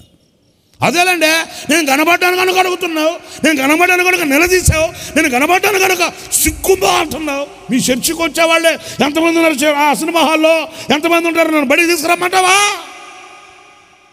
యేసన్న గారు అన్నారట, మీరు నీ జీవితంలో నువ్వు బాగుపడవురా. ఎందుకంటే ఆ పశ్చాత్తాపమైన మనస్సు నీకు లేకపోతే దేవుని యొద్ద నుంచి వచ్చే కనికరాన్ని ఎలా పొందుకుంటావు? దేవుని యొద్ద నుంచి వచ్చే కనికరానికి వేదిక ఏంటి? పశ్చాత్తాపం. దేవుని యొద్ద నుంచి వచ్చే కనికరానికి మార్గం ఏంటి? పశ్చాత్తాపం. నీ సత్ప్రవర్తన, నీ యథార్థమైన నడవడి. నిజమే ప్రభువా, నేను పాపినయ్యా, నేను పాపంలో ఉన్నానయ్యా, నా మనసు మలినమైందయ్యా, నా హృదయం పాడైపోయింది బాబు, నా దృష్టి తొలగిపోయిందయ్యా, నాకు వివేకం లేకుండా పోయింది నాయన, నేను బుద్ధిహీనుడనయ్యానయ్యా, నా బుద్ధిహీనత నీకు తెలిసే ఉన్నది ప్రభు. ఈ దీనిని నీ ఒక్కసారి జ్ఞాపకం చేసుకోయ్యా. పశ్చాత్తాపముతో కూడిన ప్రార్థన, ఆయన హృదయంలో నుంచి వచ్చిన మాట, నేడు నీవు నాతో కూడా పరదేశంలో ఉందువుగాక. విరిగి నలిగిన హృదయంలో నుంచి వచ్చే ఆ అర్పణ ఆయనకి ఇంపైన హోమం అండి. ఈ రాత్రి మీ మనసును చూడండి, మీ హృదయాన్ని చూడండి. రాజకుమార పుత్రిక, నీ పాదరక్షలతో ఎంత అందంగా నడుచుచున్నావు. ఎలా నడవాలి? యథార్థత కలిగి, అతనికి, అతని కుటుంబానికి, అతని దేశానికి ఆశీర్వాదం కలిగేటట్లు. ఇంకొక మాట నేను మీకు జ్ఞాపకం చేస్తాను. అదేంటంటే రెండవది చాలా అమూల్యమైన మంచి చక్కటి మాట అండి. ఆ మాట కూడా మీరు చదువుతారు పరిశుద్ధ గ్రంథంలో నుంచి. చూడండి ఎలాగ బ్రతకాలంటే, లూకా సువార్త మీకు బాగా తెలిసిన ఒక చక్కటి విషయాన్ని నేను మీతో సారీ అపోస్తుల కార్యాల గ్రంథం 9వ అధ్యాయం 31వ వాక్యం. అపోస్తుల కార్యాల గ్రంథం 9వ అధ్యాయం 31వ వాక్యాన్ని చదువుతారు. యూదయ, గలిలయ, సమరయ దేశములందంతటా, ఇక్కడ గమనించండి, యూదయ, సమరయ, గలిలయ దేశములందంతటా సంఘము క్షేమాభివృద్ధి నొందుచు. అందరు తలల పైకెత్తున్నాను చూడండి. సంఘం ఏం నొందుతుందంట? అమ్మ అందరి నోళ్ళు తెరిచి మాట్లాడచ్చుగా. క్షేమము, అభివృద్ధి. ఈ రెండు పాదాలండి. కొందరికి అభివృద్ధి ఉంటుంది, క్షేమం ఉండదు. ఏముండదు? అభివృద్ధి ఉంటుంది. అంటే నేను ఉన్నట్లుగా ఈ వాక్యాన్ని గురించి మీతో చెప్పాలంటే, సంఘం అభివృద్ధి చెందుతుంది. సంవత్సరం పెంచేస్తుంటాం, పక్క స్థలాలు కొనేస్తుంటాం, స్టేజీ తీసి వెనకేస్తుంటాం, ఫ్యాన్లు కొంటుంటాం, లైట్లు వేస్తుంటాం, చాపలు కొని. అభివృద్ధి ఏమండి? కొద్ది మందిగా ప్రారంభించింది ఈ రోజున అభివృద్ధి. అయితే వాక్యం నిలదీస్తున్న సంగతి ఏంటంటే, అభివృద్ధి చెందిన సంగతి వాస్తవమే, కానీ ఈ అభివృద్ధి వలన, ఈ అభివృద్ధిలో క్షేమం ఉందా? ఏమండి పాస్టర్ గారండి, మీరేనండి 4 సంవత్సరాల క్రితం వచ్చి ఈ షాప్ ఓపెన్ చేసింది మీరేనండి పాస్టర్ గారు, మీరు ఆ రోజు ఏమంటూ అడుగు పెట్టారో. ఏమంటూ అడుగు పెడతాను? యేసయ్యా యేసు రక్తమని అడుగు పెడతా. ఏమంటూ అడుగు పెట్టారో పొంగిపోయిందండి పాస్టర్ గారండి. ఈ షాపుని ఆధారం చేసుకొని 4 షాపులు కొన్నామండి. 4 షాపుల్లో ఇప్పుడు మన వ్యాపారం జరుగుతుందండి. మంచిదేనండి, అండీలు డేక్షలు బాగానే ఉంటాయండి. మరి అభివృద్ధి బాగానే ఉంది, కానీ ఈ అభివృద్ధిలో క్షేమం ఉందా అండి?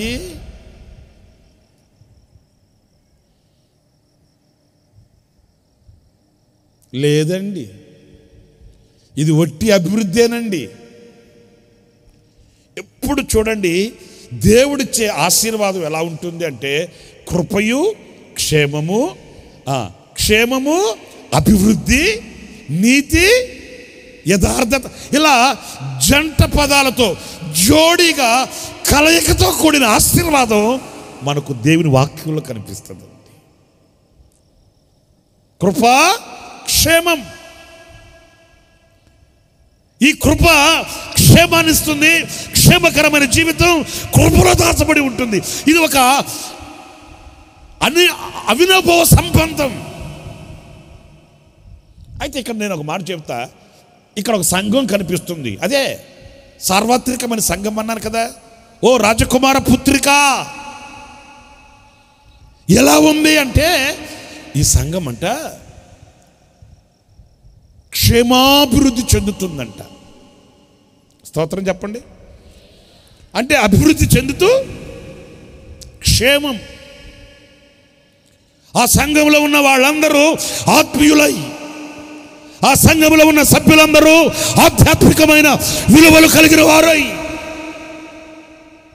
సంఘములో ఉన్న ప్రజలందరూ ఆత్మీయత వైపు మెగ్గు చూపుతూ ఆత్మ సంబంధమైన వాటి మీద వాంఛ కలిగి ఆ పైనున్న వాటిని వెతికడి వారు. ఎప్పుడైనా సంఘం వర్ధిల్లాలంటే ఆత్మీయులతో సంఘం నింపబడాలి. రాజకీయం చేసే వాళ్ళతో కాదు. సచ్చిన చేప ఏ బుట్టలో వేసినా సచ్చిన చేపే. బాబా ఏమనుకోవద్దండి, మొదటి రోజు కదా, రెండో రోజు ఇంకా చాలా బాగుంటుందండి. మీకు చాలా విషయాలు చెప్పాలనే పెట్టింది ఈ కూడిక. సచ్చిన చేపను ఎక్కడన్నా బుట్ట మారినంత మాత్రాన బతుకు మారుతుందా? ఏంటండి మాట్లాడరు ఏంటండి, ఊరి చూస్తున్నారు ఏంటండి? బుట్ట మారితే బతుకు మారదు. బుట్ట కాదు కావాల్సింది, బ్రతుకులో దేవుని యొక్క క్షేమము కలిగించే పద్ధతి కావాలి. సజీవునిగా నిన్ను నిలబెట్టే, నీలో మృతతుల్యమైన వాటిల్ని నీలో నుంచి వేరు చేయగలిగిన ఆ వెలుగు నీకు కావాలి. సచ్చిన చేపను ఎన్ని బుట్టలు మారిస్తే ఏముంది? సంఘం క్షేమాభివృద్ధి పొందుతూ ఉండాలంటే ఆ సంఘంలో చెప్పండి నీతిమంతులు, అంటే అందరూ నీతిమంతులే ఉంటారా బాబా అంటే నేను చెప్పలేను. ఎందుకు చెప్పలేనంటే అందరూ నీతిమంతులే సంఘంలో ఉంటే ఆఖరిలో మీరు వెళ్ళేటప్పుడు మీ చెప్పులు కనబడట్లే, అయ్యుడు తీసుకెళ్తున్నాడు. మరి మీరు చెప్పండి. కొంతమంది గగ్గోలు పెడుతుంటారు, అన్న వారమే అయిందన్న కొనుక్కొని పోయిందన్న అంటే నేను అంటాను, నీ దరిద్రం ఆ చెప్పులతో పోయింది అంతే, వదిలే. వాడు తీసుకెళ్ళేది నీ చెప్పులు కాదు, నీ దరిద్రతని. మీకు ఎవరికన్నా చర్చిలో దేవుని మందిరంలో చెప్పులు పోతే బాధపడబాకండి. నీ దరిద్రత పోయింది అనడానికి నిదర్శనం అది. అట్లాగని చెప్పులు పోతే దరిద్రత పోయినట్టేనంట అని చెప్పి మంచి చెప్పులు వదిలేసిపోవద్దు మీరు. ఎవడన్నా తీసుకెళ్ళిపోతే దరిద్రం పోయింది పోని అని వదిలేయండి అంతే. హల్లెలూయా, హల్లెలూయా. సంఘం క్షేమాభివృద్ధి నొందుతుందంట.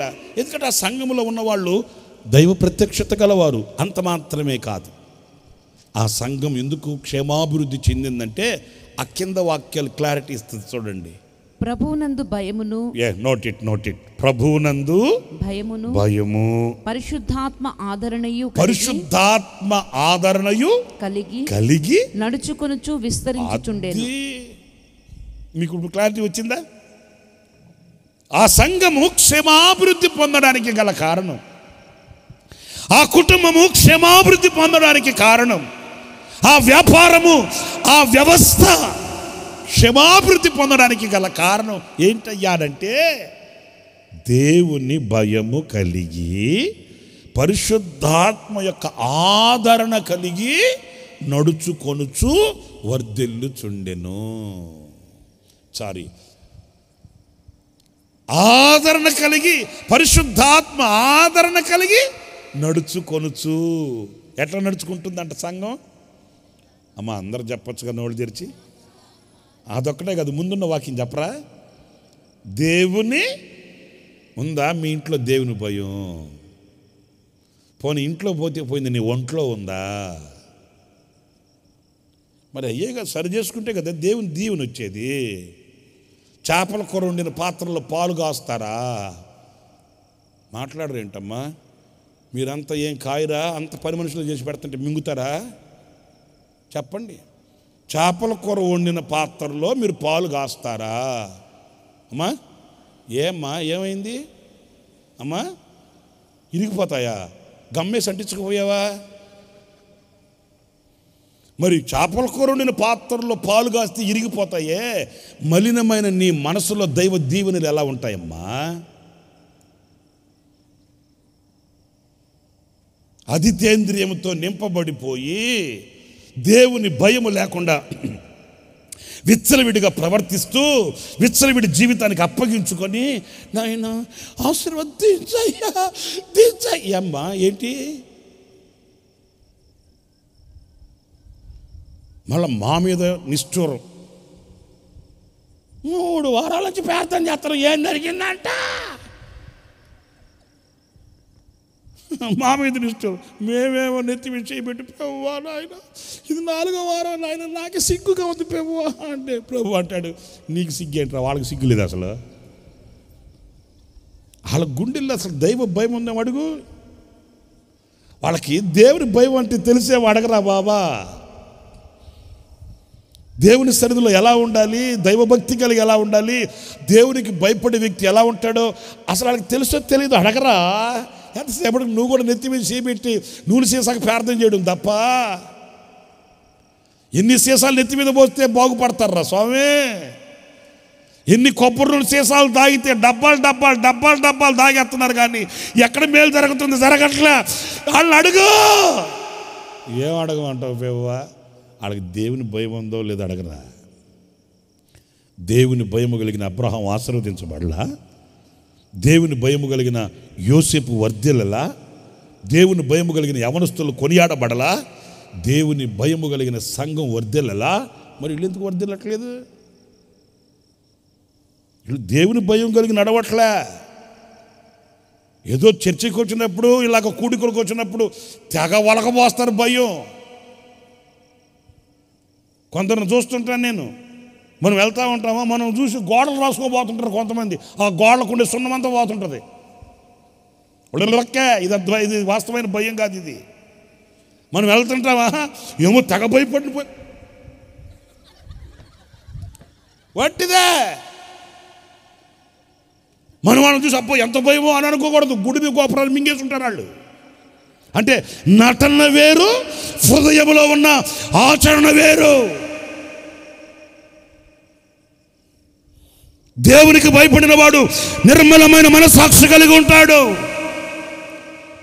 దేవునికి భయపడిన వాడు విశాలమైన హృదయం కలిగి ఉంటాడు. దేవునికి భయపడిన వాడు అతడు దేవుని సముఖములో శుద్ధీకరించబడిన వాడే ఉంటాడు. అతనిలో మత్సరం కనిపించదు. ఫేస్ టు ఫేస్ ధైర్యంగా మాట్లాడతాడు. నటించాల్సిన అవసరం లేదు. వంగి వంగి నడవాల్సిన అవసరం లేదు. ఎవడినన్నా నమ్మచ్చు, కానీ ఈ నటించేవాడిని అసలు నమ్మకూడదు. మీరు నమ్మండి నమ్మకపోండి, నేను అసలు నమ్మను.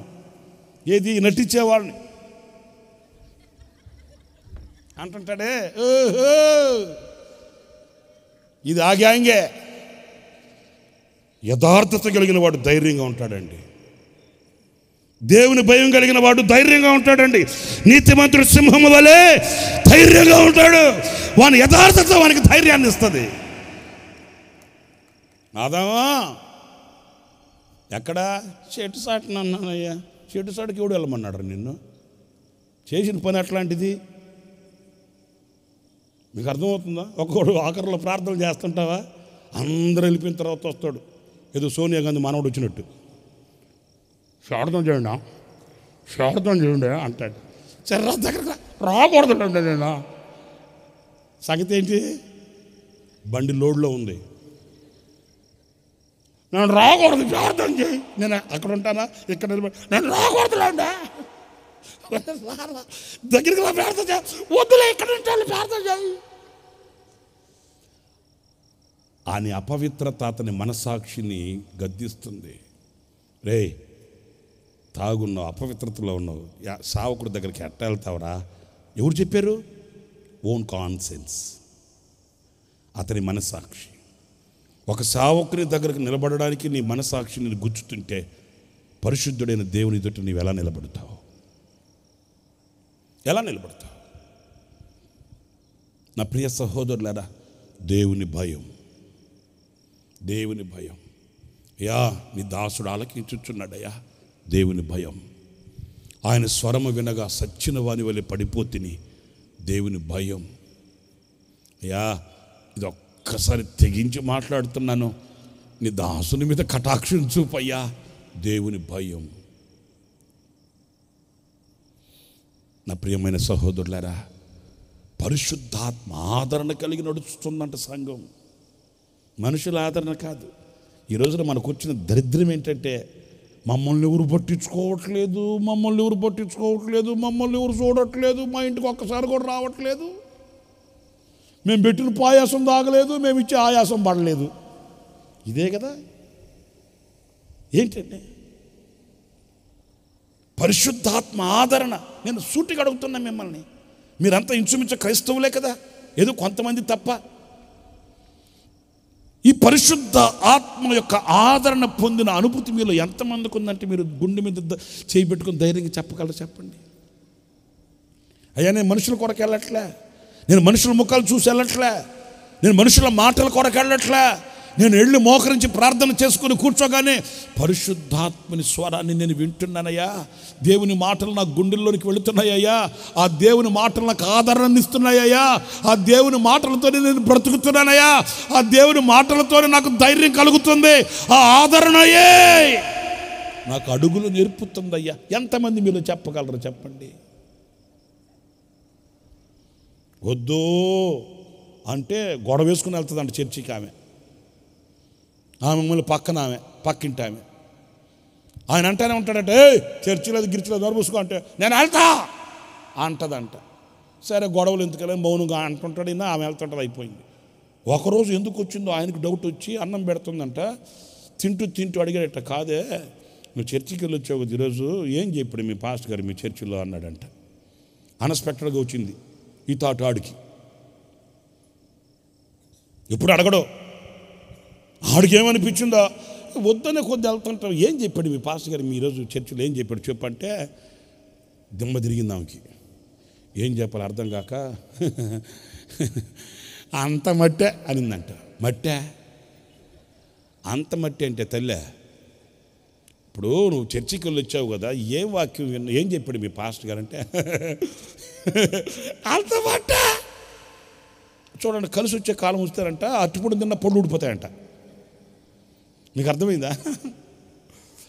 ఇట్లా సంభాషణ జరుగుతూనే ఉందంట. ఈమెతో కూడా వెళ్ళే పక్కన ఉన్నది సువార్తక్క, ఆమె వచ్చిందంట. సిప్పరమ్మా అంటూ వచ్చిందంట. ఈ సిప్పరక్క సువార్తక్క ఇద్దరు కలిసి వెళ్తుంటారు, పెద్ద బైబిల్ తీసుకుని పెద్ద ముసుగేసుకొని. ఊరు వాడు ఒకటి చేస్తుంటారు వీళ్ళు. సరే ఈమె పిలుస్తూ ఆమె వస్తే ఈ అన్నం తినేవాడు తినకుండా ఆమెను అడిగాడట, ఓ సువార్తక్క అట, నువ్వు ఇదిగో ఈవే మా ఆవిడ ఇద్దరు కలిసి వెళ్తుంటారు చర్చికి, మరి ఏ వాక్యం చెప్పాడు అని ఈ మనిషిని అడుగుతుంటే అంత మట్టి అంటుందంటే, అంటే ఆ సువార్తం చెప్పిందంట, ఏం లేదంటే నీ భార్య చర్చికి వస్తుంది కానీ ఆ గుంజకానుకొని కూర్చుంటుంది, గుంజకానుకొని కూర్చొని ఆవులింతల మీద ఆవులింతలు, అరగంట తర్వాత నోరు తెరుతుంది తిమ్మింగలు తెరిచినట్లుగా. ఈరోజు ఏం జరిగిందంటే, స్టార్టింగ్లో స్టార్ట్ చేసింది మా పాస్టర్ గారు, ఆమె అయిన తర్వాత నోరు మూసింది. ఆ తాటేకులకున్న మట్టి అంతా నోట్లో పడింది. నోరు మూసేసరికి నోరంతా మట్టి. ఇప్పుడు ఆమె నన్ను అతను తింటికి వచ్చిన తర్వాత ఆమెను ఏ వాక్యం చెప్పాడంటే ఏం చెప్తుంది? నోరంతా నోట్లో అంతా. నేను ఆమె సంగతి చెప్తుంటే మీరు చక్కగా నవ్వుతున్నారు, మీ సంగతి ఏంటి? పరిశుద్ధాత్మ ఆదరణ పొందుకొని వస్తున్నారా, లేకపోతే చెదారం అంతా నెత్తి మీద పెట్టుకొని వస్తున్నారా? ఇప్పుడు చెప్పండి. నవ్వడం బలి సులువే, వీడికి చెప్పండి సమాధానం. పరిశుద్ధాత్మ ఆదరణ కలిగి ఆత్మవరములతో ఫలములతో ప్రకాశించినట్లు నీ ప్రాణ ఆత్మ శరీరము నిందారహితముగా మార్చబడినట్లు ఆయన సముఖములో శుద్ధీకరించబడి ఆదరణ పొంది ఆశీర్వదించబడిన వారై ఆనందంతో తిరిగి వస్తున్నారా,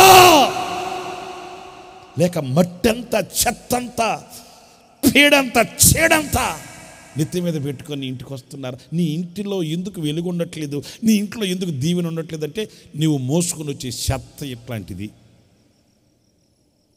కొన్ని అనకూడదు. మీరు ఏం బాధపడకపోకండి. నేను సూటిగా మాట్లాడుతున్నాను. ప్రభు ప్రేరేపిస్తూ చెప్తున్నాను. కొన్ని ఇండ్లు పంచాయతీ ఆఫీసులు అయిపోతాయండి. కొన్ని ఇండ్లు డోక్రా గ్రూప్ కూర్చునే కమ్యూనిటీ హాల్ అయిపోద్దండి. నేను ఇలా అంటున్నానని మరోలా భావించుకోండి. నీకు అట్లా తెలుసండి పాస్టర్ గారు అంటారేమో, నాకు తెలియదండి. పరిశుద్ధాత్ముడు చెప్తున్నాడండి, పరిశుద్ధాత్మునికి తెలుసండి. కొన్ని ఇండ్లలో పంచాయతీ ఆఫీసు, ఇక వాళ్ళు కూర్చున్నారంటే ఆ ఇంట్లో ఏం జరుగుతుంది? ఎవడదో సోది, ఎవడదో దరిద్రత, ఎవడదో చీడ. ఈ కమిటీ మీటింగ్ అంతా ఎక్కడ?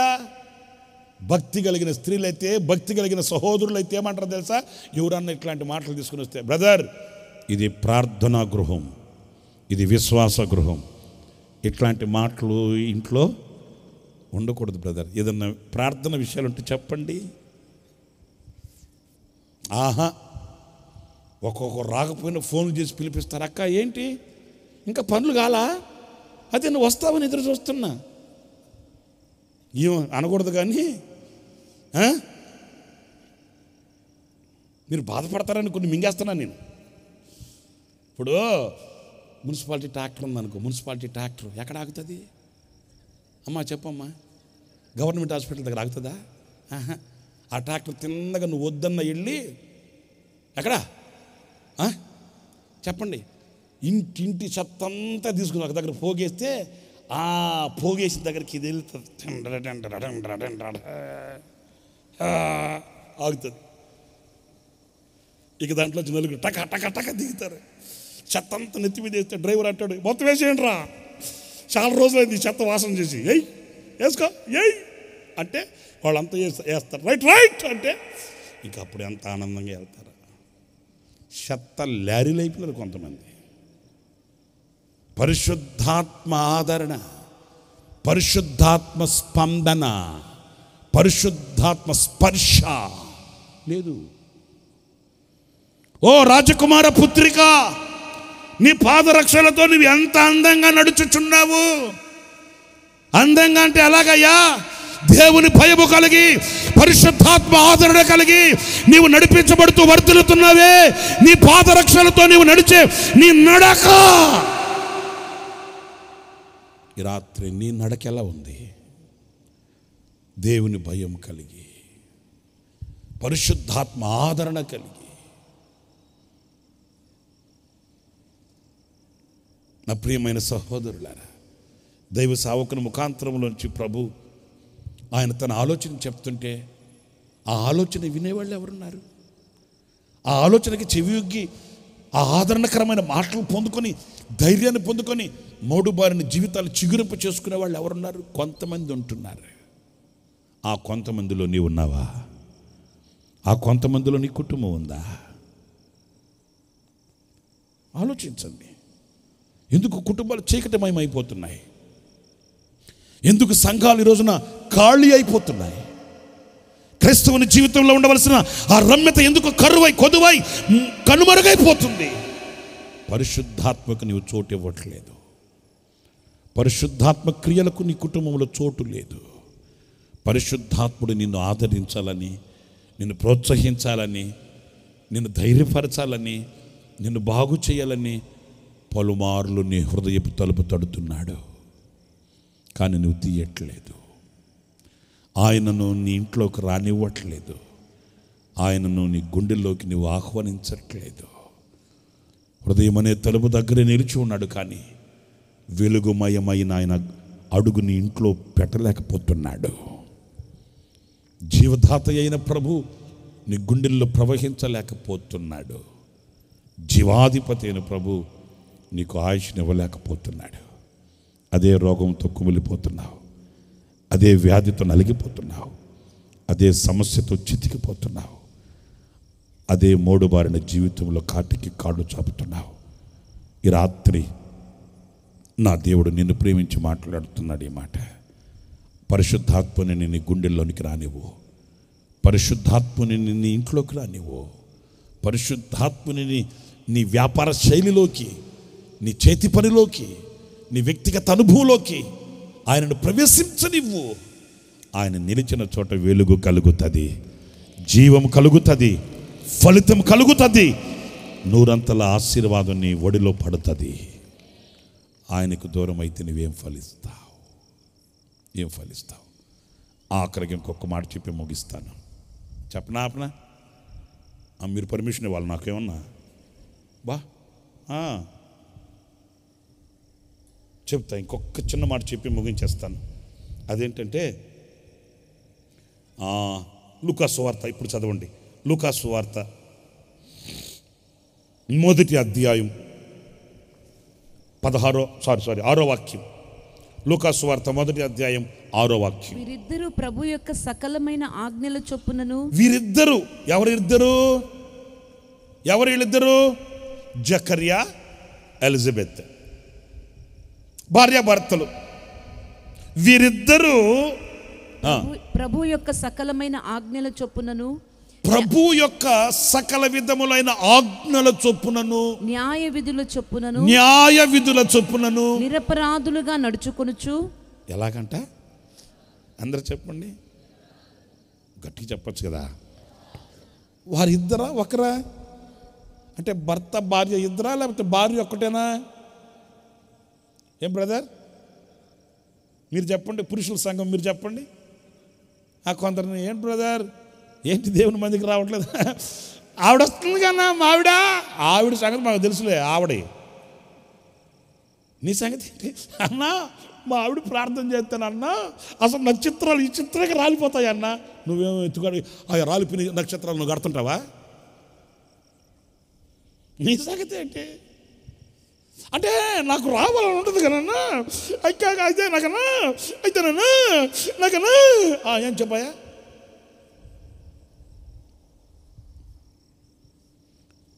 ఎలిజబెత్, జకర్యా వాళ్ళిద్దరు భార్య భర్తలండి.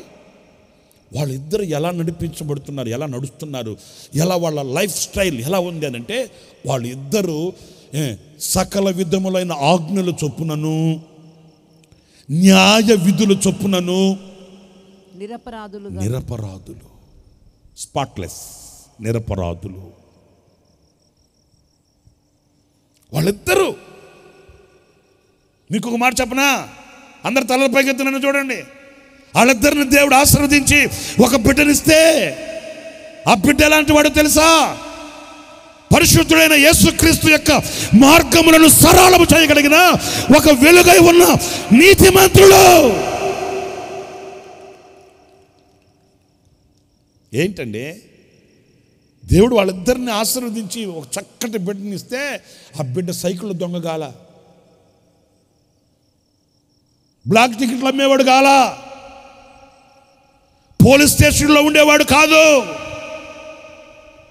తల్లిదండ్రుల గౌరవాన్ని మంట కలిపేవాడు కాడు, కుటుంబాన్ని బజారు పాలు చేసేవాడు కాడు. వాళ్ళిద్దరిని దేవుడు ఆశీర్వదించి ఒక బిడ్డని, ఒక సంతానాన్ని ఇస్తే, ఆ సంతానం కొనియాడబడింది. ఆయన గురించి వ్రాయబడిన లేఖనాలు ఏంటో తెలుసండి? స్త్రీలు కనిన వారిలో, చెప్పండి, నేను ఒక మాట అంటాను, దేవుడు చక్కటి బిడ్డనిచ్చాడంటే ఆ తల్లిదండ్రులు, ఆ భార్యాభర్తలు ఎలాంటి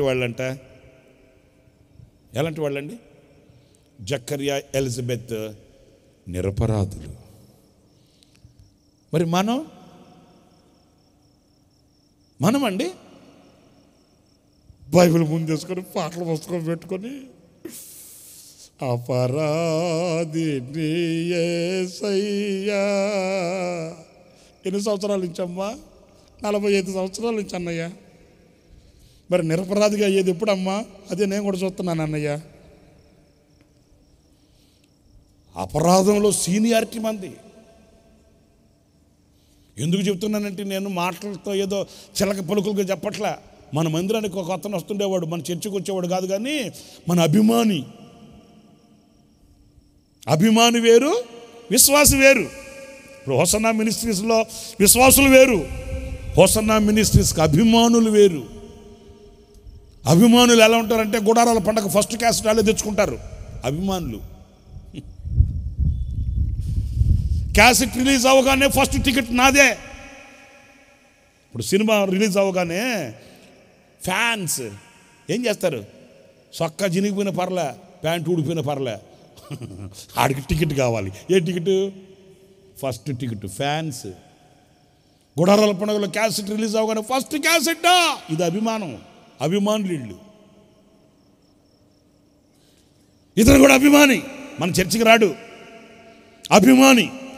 వస్తాడు, నన్ను పలకరిస్తాడు.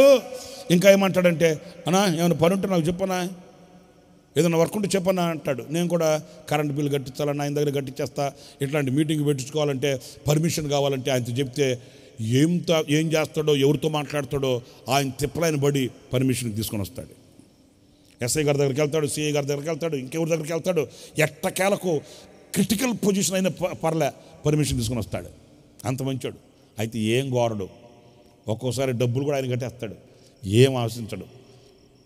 మీటింగ్ పెట్టించడానికి పర్మిషన్ ఇప్పిస్తాడు కదా, ఆ మీటింగ్కి వస్తాడు. చర్చికి రాడు, ఆ మీటింగ్కి వస్తాడు. వచ్చి ఏమంటాడంటే,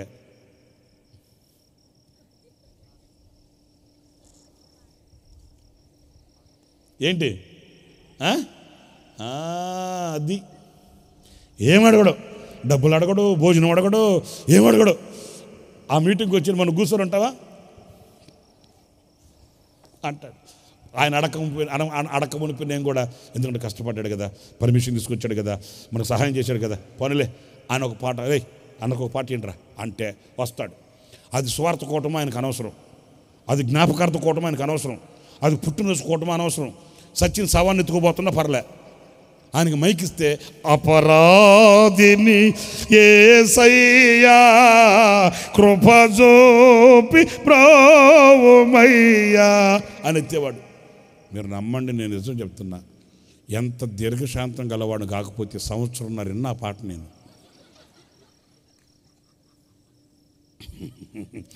ఎంత నా పిలుపుని నేను స్థిరపరచుకుంటే ఏంటని చెప్పండి. సంవత్సరంన్నర విన్నాను. మీరు వింటారా? చెప్పండి. పరక్కట చేతుపడి తిరగదిపించి కొడతారు మీరైతే. నేను కొట్టలేక సంవత్సరంన్నర విన్నా. ఎక్కడన్నా ఇవ్వు పాట, పుట్టినరోజు కూటమైన పాటలు అపరాధి అని అంట. ఇక సంవత్సరంన్నర తర్వాత నాకు ఓపిక నశించి నా కోమలోకి వెళ్ళిపోయేటట్టున్నాను నేను. ఇంకా పిలిచి అడిగేసా, ఒరే అన్నా అన్న, సంవత్సరంన్నర నుంచి అపరాధి నువ్వు నిరపరాధి అయ్యేది ఎప్పుడు రా సామె, నేను కోమలోకి వెళ్ళిపోయేటట్టున్నాను రా. తలకి ఎక్కువ అంటాడు. నిజమేనన్నా, కొత్త పాట ఏదైనా నేర్చుకోవాలన్నా, నువ్వు నేర్చుకునేసరికి నా ఊపిరి పోయేటట్టుందిరా నాయనా. నేను ఆయన సంగతి జీవితమో పగలబడి నవ్వుతున్నారు, కానీ మన సంగతి ఏంటండి? అదే పాత సొక్కాల సుట్ట మొక్క, అదే తవలపాకు, అదే రోత జీవితం, అదే సినిమాలు పిచ్చి, అదే బూతులు నోరు. ఏంటండి? ఎప్పుడన్నా మీకు చింత కలుగుతుందా మీకు? అయ్యో, ఎంతకాలం నేను అపరాధిగా ఉంటాను, నా కొరకు సిలువలో కార్చబడిన రక్తం ఏమైంది, నా కొరకు నా ప్రభు గాయపరచబడ్డాడే, నా కొరకు నా ప్రభు ఎత్తబడ్డాడే, నా కొరకు నా ప్రభు మొత్తబడ్డాడే, నా కొరకు ఆయన రక్త కన్నీళ్లు కార్చాడే, నా కొరకు ఆయన వీపు నాకటి చాళ్ళు వల్ల దున్నబడిపోయిందే, నా కొరకు ఆయన శిరస్సు మొత్తబడి రక్తశక్తమై మండుటి ఎండలో ఆకాశానికి భూమికి మధ్య వేలాడాడే, నన్ను పవిత్రునిగా చేయడానికి, నన్ను పరిశుద్ధునిగా మార్చడానికి, నన్ను దీవించడానికి, నన్ను ఆశీర్వదించడానికి, నా సంతతిని ఆయన గొప్ప చేయడానికి కురిపిగా మార్చబడి గొల్లగా మార్చబడిపోయాడే. 3 మేకుల మధ్య 6 గంటల సేపు ఆకాశానికి భూమికి మధ్య ఎత్తైన శిఖరముపై ఎర్రని రక్తం కార్చి ఆయన శరీరంలో ఉన్న నీరంతయు కూడా కార్చి వేసి ఆయన తన ప్రాణాన్ని విడిచిపెట్టాడే. ఇంకెంతకాలం నేను అపరాధిగా ఉండాలి? ఇంకెంతకాలం ఈ పాపంలో ఉండాలి? ఇంకెంతకాలం అదితేంద్రియాన్ని చుర్రుకోవాలి? నేను నిరపరాధిని కావాలి, నేను నిర్దోషిని కావాలి. ఒక చిన్న మాట చెప్తాను వినండి. కక్ష కట్టినాత్ములు ఈర్ష్య ద్వేషాలతో పొంగిపోయి తీసుకుని వెళ్ళి సింహాల బోనులో వేసేశారండి. ఆ రాత్రి రాజుకి నిద్ర పట్ల. తెల్లవారుతుండగా వెళ్ళాడు. ఆ సింహాల బోను దగ్గరికి వెళ్ళి, జీవము కలిగిన దేవుని సేవకుడవైన దానియేలు, ఆ మాట చూడండి, జీవము కలిగిన దేవుని సేవకుడవైన దానియేలు, నీవు నిత్యము సేవించుచున్న నీ దేవుడు నిన్ను రక్షించనా? ఆ సింహాల బోనులో నుంచి ఒక స్వరం, రాజు చిరంజీవి అగుగాక, రాజా, నేను నా దేవుని దృష్టికి నిరపరాధిని, మనుషుల దృష్టికి కాదండి. సింహాల నోళ్ళు ఎందుకు మూయబడ్డాయి? శత్రు కుతంత్రాలు ఎందుకు కుప్పకూల్చబడ్డాయి? శత్రువుపై జయం ఎందుకు కలిగింది? దేశంలో ఎందుకు కొనియాడబడగలిగాడు? ఈరోజున ఎన్ని మన మీద దాడి చేస్తున్నాయో జాగ్రత్తగా వినండి. నేను ముగిస్తున్నాను ఈ మాటలని, తలలపైకి ఎత్తున్నాను చూడండి. మన మీద ఎన్ని దాడి చేస్తున్నాయో. పరిస్థితులు దాడి చేస్తున్నాయి, ఆర్థిక సమస్యలు దాడి చేస్తున్నాయి, అనారోగ్య పరిస్థితులు దాడి చేస్తున్నాయి, మన మిత్రులు దాడి చేస్తున్నారు, మన శత్రువులు దాడి చేస్తున్నారు, ఈ ప్రకృతి దాడి చేస్తుంది. ఇన్ని మన మీద దాడి చేస్తున్నాయి, మన ఆయుష్శేషాన్ని హరించి వేస్తున్నాయి. వాటి నోళ్ళు మనం కట్టలేకపోతున్నాం. ఎందుకని? వాటిని ఎందుకు జయించలేకపోతున్నాం? నిర్దోషత్వం మన దగ్గర లేదు. ఒక్కడు దానియేలు తడుముకోకుండా చెప్తున్నాడు, నేను నా దేవుని దృష్టికి నిరపరాధిని. ఈ సింహాలు నన్నేం చేస్తాయి? ఈ శత్రువులు నన్నేం చేస్తారు? ఈ దరిద్రత నన్నేం చేస్తుంది? ఈ అనారోగ్యం నన్నేం చేస్తుంది? వాటి నోళ్ళు కొట్టేస్తాడు నా దేవుడు. అడగండి ప్రభుని, నాయనా, ఈ దాడులతో కట్టబడిపోయాను, ఈ దాడులతో పట్టబడిపోయాను, ఈ దాడులతో చిక్కిపోయాను. పరిస్థితులు నా మీద దాడి చేస్తున్నాయి, నా కన్నీళ్లు నా మీద దాడి చేస్తున్నాయి, నా ప్రాణ స్నేహితులే నా మీద దాడి చేస్తున్నారు, ప్రకృతి నాకు విరుద్ధంగా లేస్తుంది. వీటిలన్నిటిలోంచి నేను విడుదల పొందాలంటే నన్ను నిరపరాధిగా తీర్చునైనా. లేగండి, అందరు లేగండి. ఒక 5 నిమిషాలు, ఎవరు కదలకూడదు, అటు ఇటు. 5 minutes మో. ఎంతసేపు తీరిగ్గా కూర్చొని చాలా శ్రద్ధగా విన్నారు. ఒక 5 నిమిషాలు, ప్రభువా, నీ రక్తంతో నన్ను కడుగు, ఈ దాడుల మధ్యలోంచి నన్ను తప్పించు, ఈ పోరాటాల మధ్యలో నన్ను కాపాడు. సింహాలు నా మీద గర్జిస్తున్నాయి, సింహాలు నా మీద ఎగబడుతున్నాయి, సింహాలు నా నాశనాన్ని కోరుకుంటున్నాయి. నన్ను హరించాలని, నన్ను మట్టి చేయాలని, సజీవుల దేశంలో నా పేరు తుడిచివేయాలని నా మీద కాలెత్తుతున్నాయి, నా మీద దుమ్మెత్తుతున్నాయి,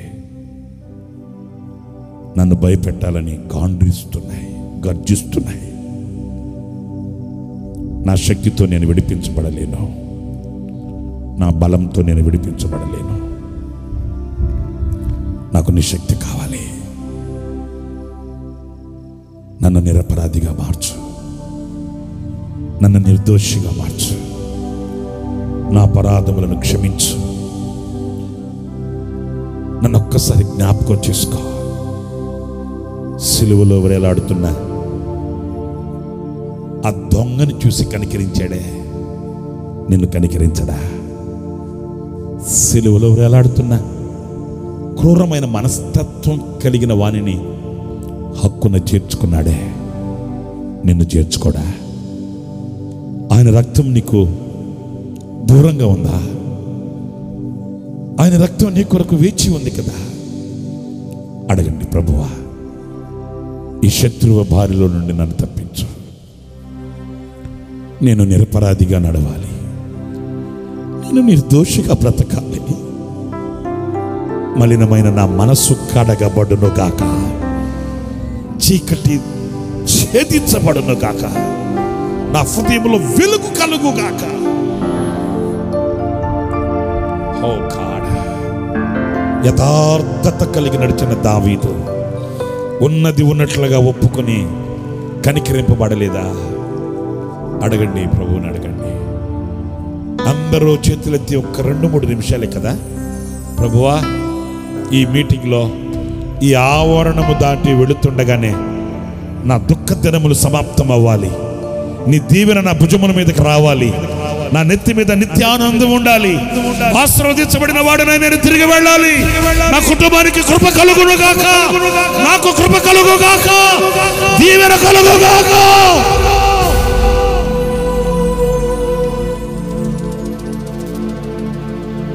ఓ జీసస్. దావీదు, దావీదు, నీవు ఆయన ఎదుట దోషివి. దావీదు ప్రార్థన చేస్తున్నాడు, అవును ప్రభువా, నేను దోషిని, నన్ను కడుగు, నన్ను పవిత్రపరచు, శుద్ధి చేయి.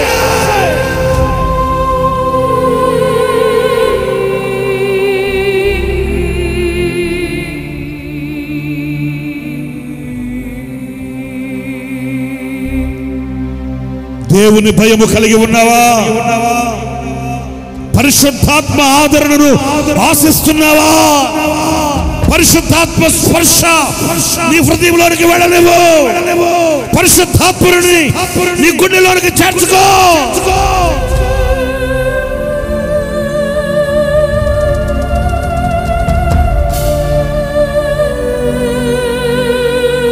ఇంకా కూడా పరిశుద్ధాత్మని వెలుపల పెట్టి మెడబెట్టి బయటకు గెంటి ఆయనకు దూరం కాకు. శివాధిపతి అయిన దేవునికి వేరు కాకు. పిలవండి, యేసయ్యా, పిలవండి, యేసయ్యా, యేసయ్యా, యేసయ్యా. నన్ను దాటిపోవద్దు, నన్ను కడుగు, నన్ను పవిత్రపరచు, పరిశుద్ధపరచు.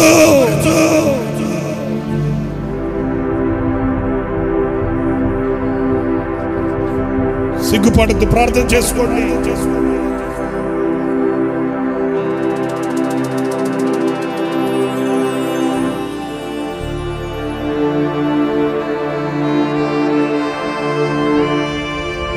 హల్లెలూయా. నీ ప్రజల ప్రార్థన ఆలకించండి నాయనా, నీ ప్రజల మొర ఆలకించండి స్వామి, నీ ప్రజల కన్నీళ్లు చూడండి నాయనా.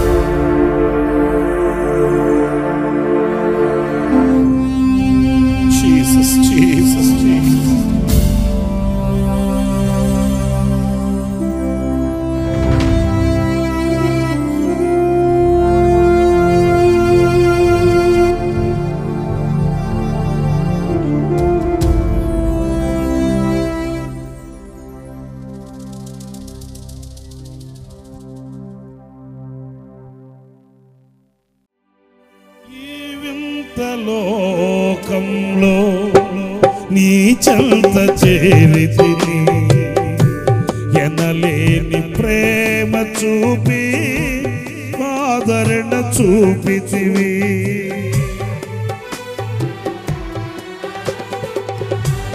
ఈ వింత లోకంలో నీ చెంత చేరితిని, ఎనలేని ప్రేమ చూపి ఆదరణ పొందితిని. నీ కృపలో నిలిపినది నీ ప్రేమ బంధమే, అనుదినము మకరందము నీ స్నేహ బంధమే. నీ కృపలో నిలిపినది నీ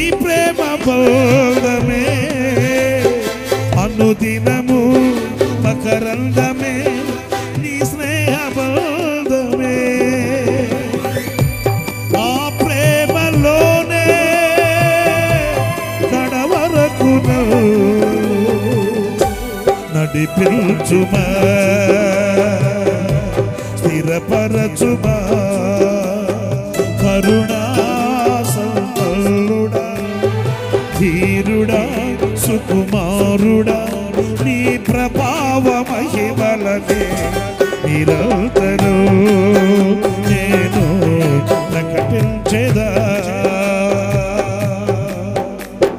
కరుణా సంపన్నుడా ధీరుడా సుకుమారుడా నీ ప్రభావ మహిమలనే నిరంతరం నేను ప్రకటించెదా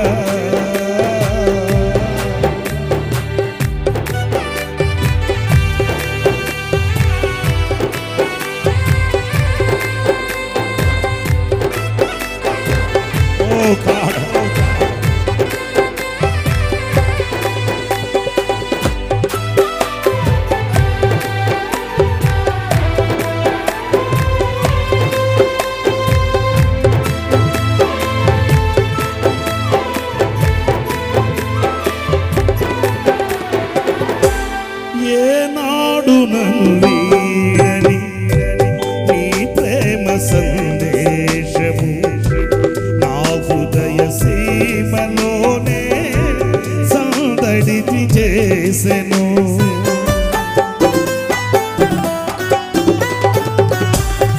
ఏనాడు నన్ను వీడని నీ ప్రేమ సందేశము నా హృదయ సీమలోనే సందడిని చేసెను అణువణువును బలపరచే నీ జీవపు వాక్యమే ప్రతి క్షణము పరిచేరి నన్నే తాకెను అణువణువును బలపరచే నీ జీవపు వాక్యమే ప్రతి క్షణము పరిచేరి నన్నే తాకెను ఆ వాక్యమే ఆరోగ్యమై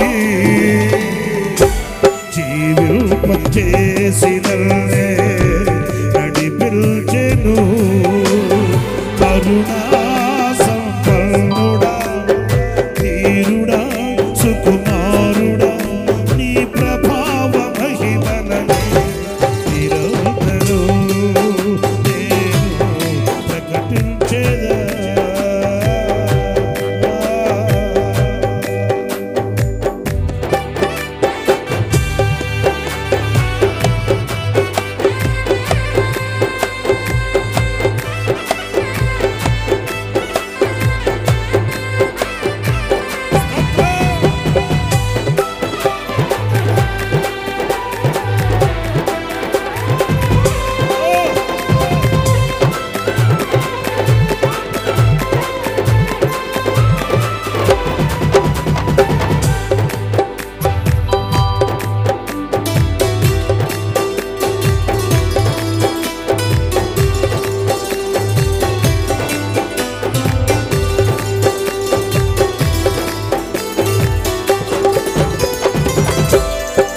వేచియున్నా నీ మహిమ ప్రత్యక్షతకై నాకున్న ఈ నిరీక్షణే సన్నిధిలో నిలిపినది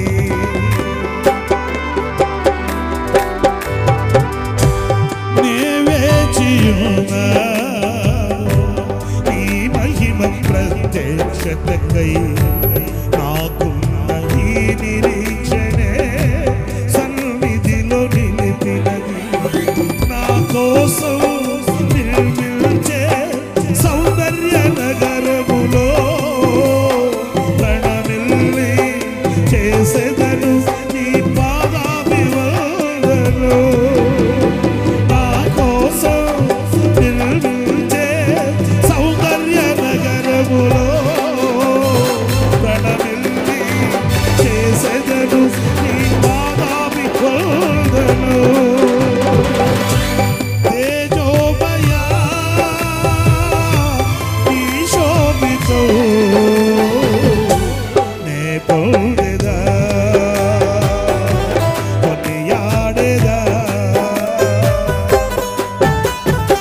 కరుణా సంపన్నుడా ధీరుడా సుకుమారుడా నీ ప్రభావ మహిమలనే నిరంతరూ నేను ప్రకటించెదా. నా పైన ప్రేమ చూపించి నా కొరకు త్యాగమైతివే. నా పైన ప్రేమ చూపించి నా కొరకు త్యాగమైతివే. యేసయ్యా ఆత్మీకుడా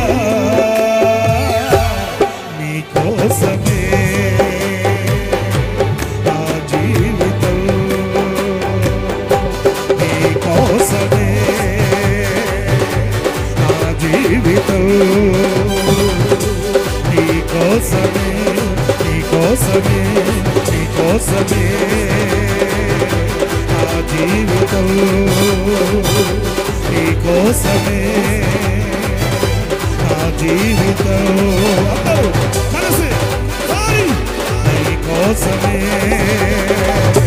నా జీవితం, నీ కోసమే, నీ కోసమే, నీ కోసమే, నీ కోసమే, నీ కోసమే.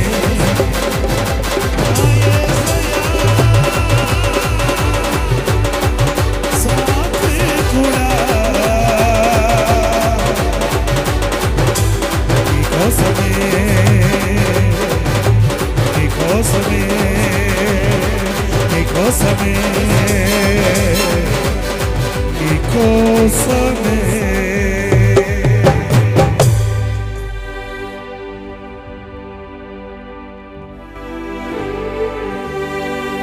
నా యేసయ్యా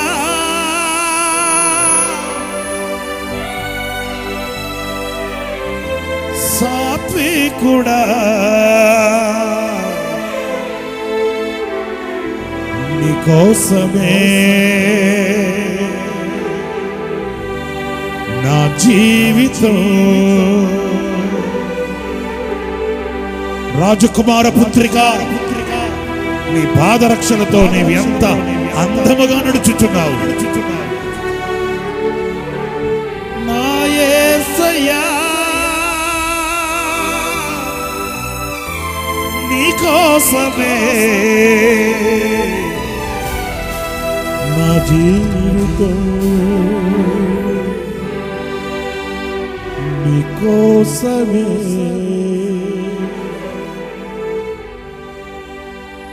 నీ కోసమే,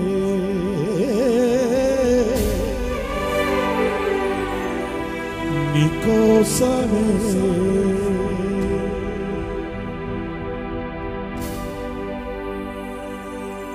అందరూ మీ చేతులెత్తి నీ కోసం నేను నడుస్తానయ్యా, నీ కోసం నేను బ్రతుకుతానయ్యా, నీ కోసమే జీవిస్తానయ్యా. నా నడక, నా పడక, నా మనస్సు, నా వయస్సు, నా తపస్సు నీ కోసమే నైనా, నీ కోసమే. ఈ వింతైన లోకంలో నీ చెంత నేను చేరానయ్యా. ఎనలేని ప్రేమ చూపి ఆదరణ చూపించవయ్యా.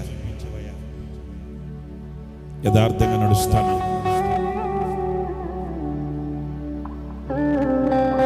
మీ అందరి భయము కలిగి బ్రతుకుతాను, పరిశుద్ధాత్మ ఆదరణను ఆశిస్తాను, నిందారహితముగా బ్రతుకుతాను, నిర్దోషినై నిలుస్తాను. నన్ను నీ చేతిలో దాచుకోనైనా, నాకు కాపుదలివు నాయనా. గర్జించు సింహాలు ఎన్నో నా చుట్టుముట్టి ఉన్నాయ్యా.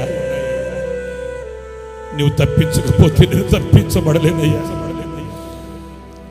అన్ని నా మీద దాడి చేస్తున్నాయి, వాటి నోళ్లను నువ్వు కట్టేయాలయ్యా. ఆ నిర్దోషత్వాన్ని నాకు ప్రసాదించమని కోరుకోండి. ప్రార్థన. ప్రేమ స్వరూపి పరిశుద్ధుడా యేసయ్యా, మీ పరిశుద్ధమైన నామమును బట్టి మీకు వేలాది వందనాలు స్తోత్రము చెల్లిస్తున్నాం.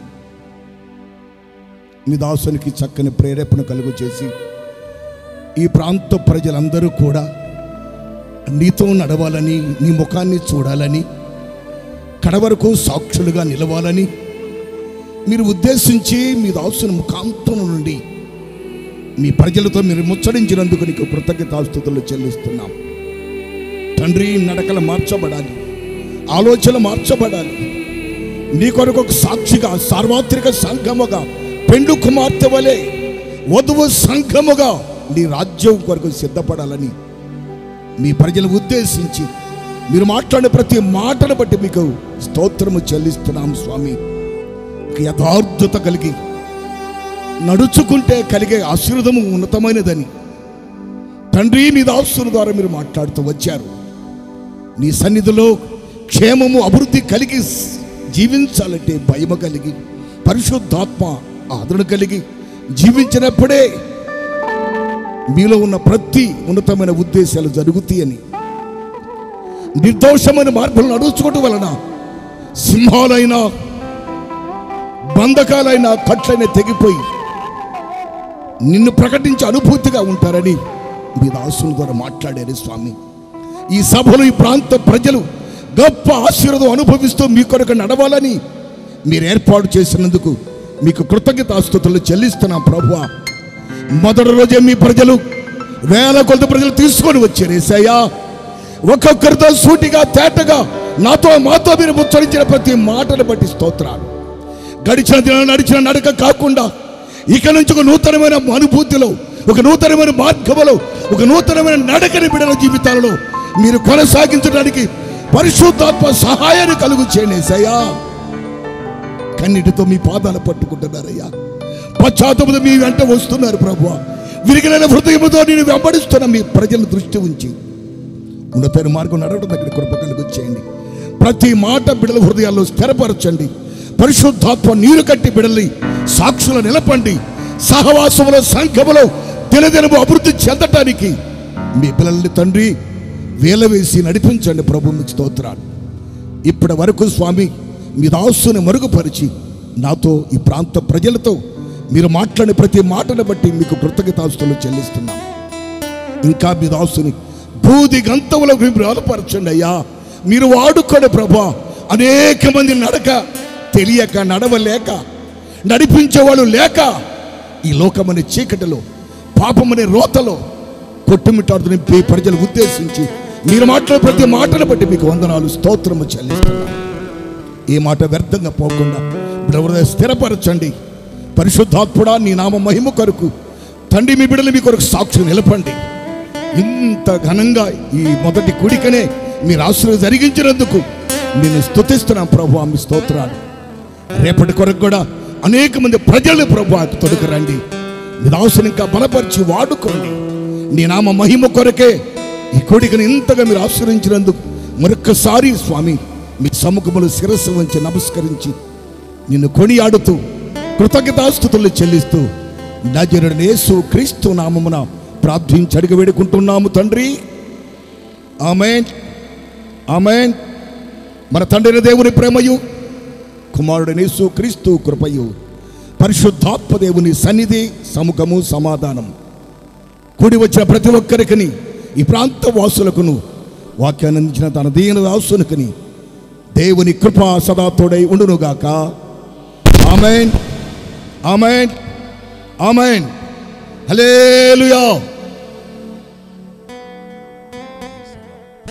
ఈ మొదటి దినపు కూడికని ఆశీర్వాదకరంగా జరిగించిన దేవునికి రెండు చేతులు పైకెత్తి స్తోత్రాలు చెల్లిద్దాం. స్తోత్రం, స్తోత్రం, స్తోత్రం, స్తోత్రం.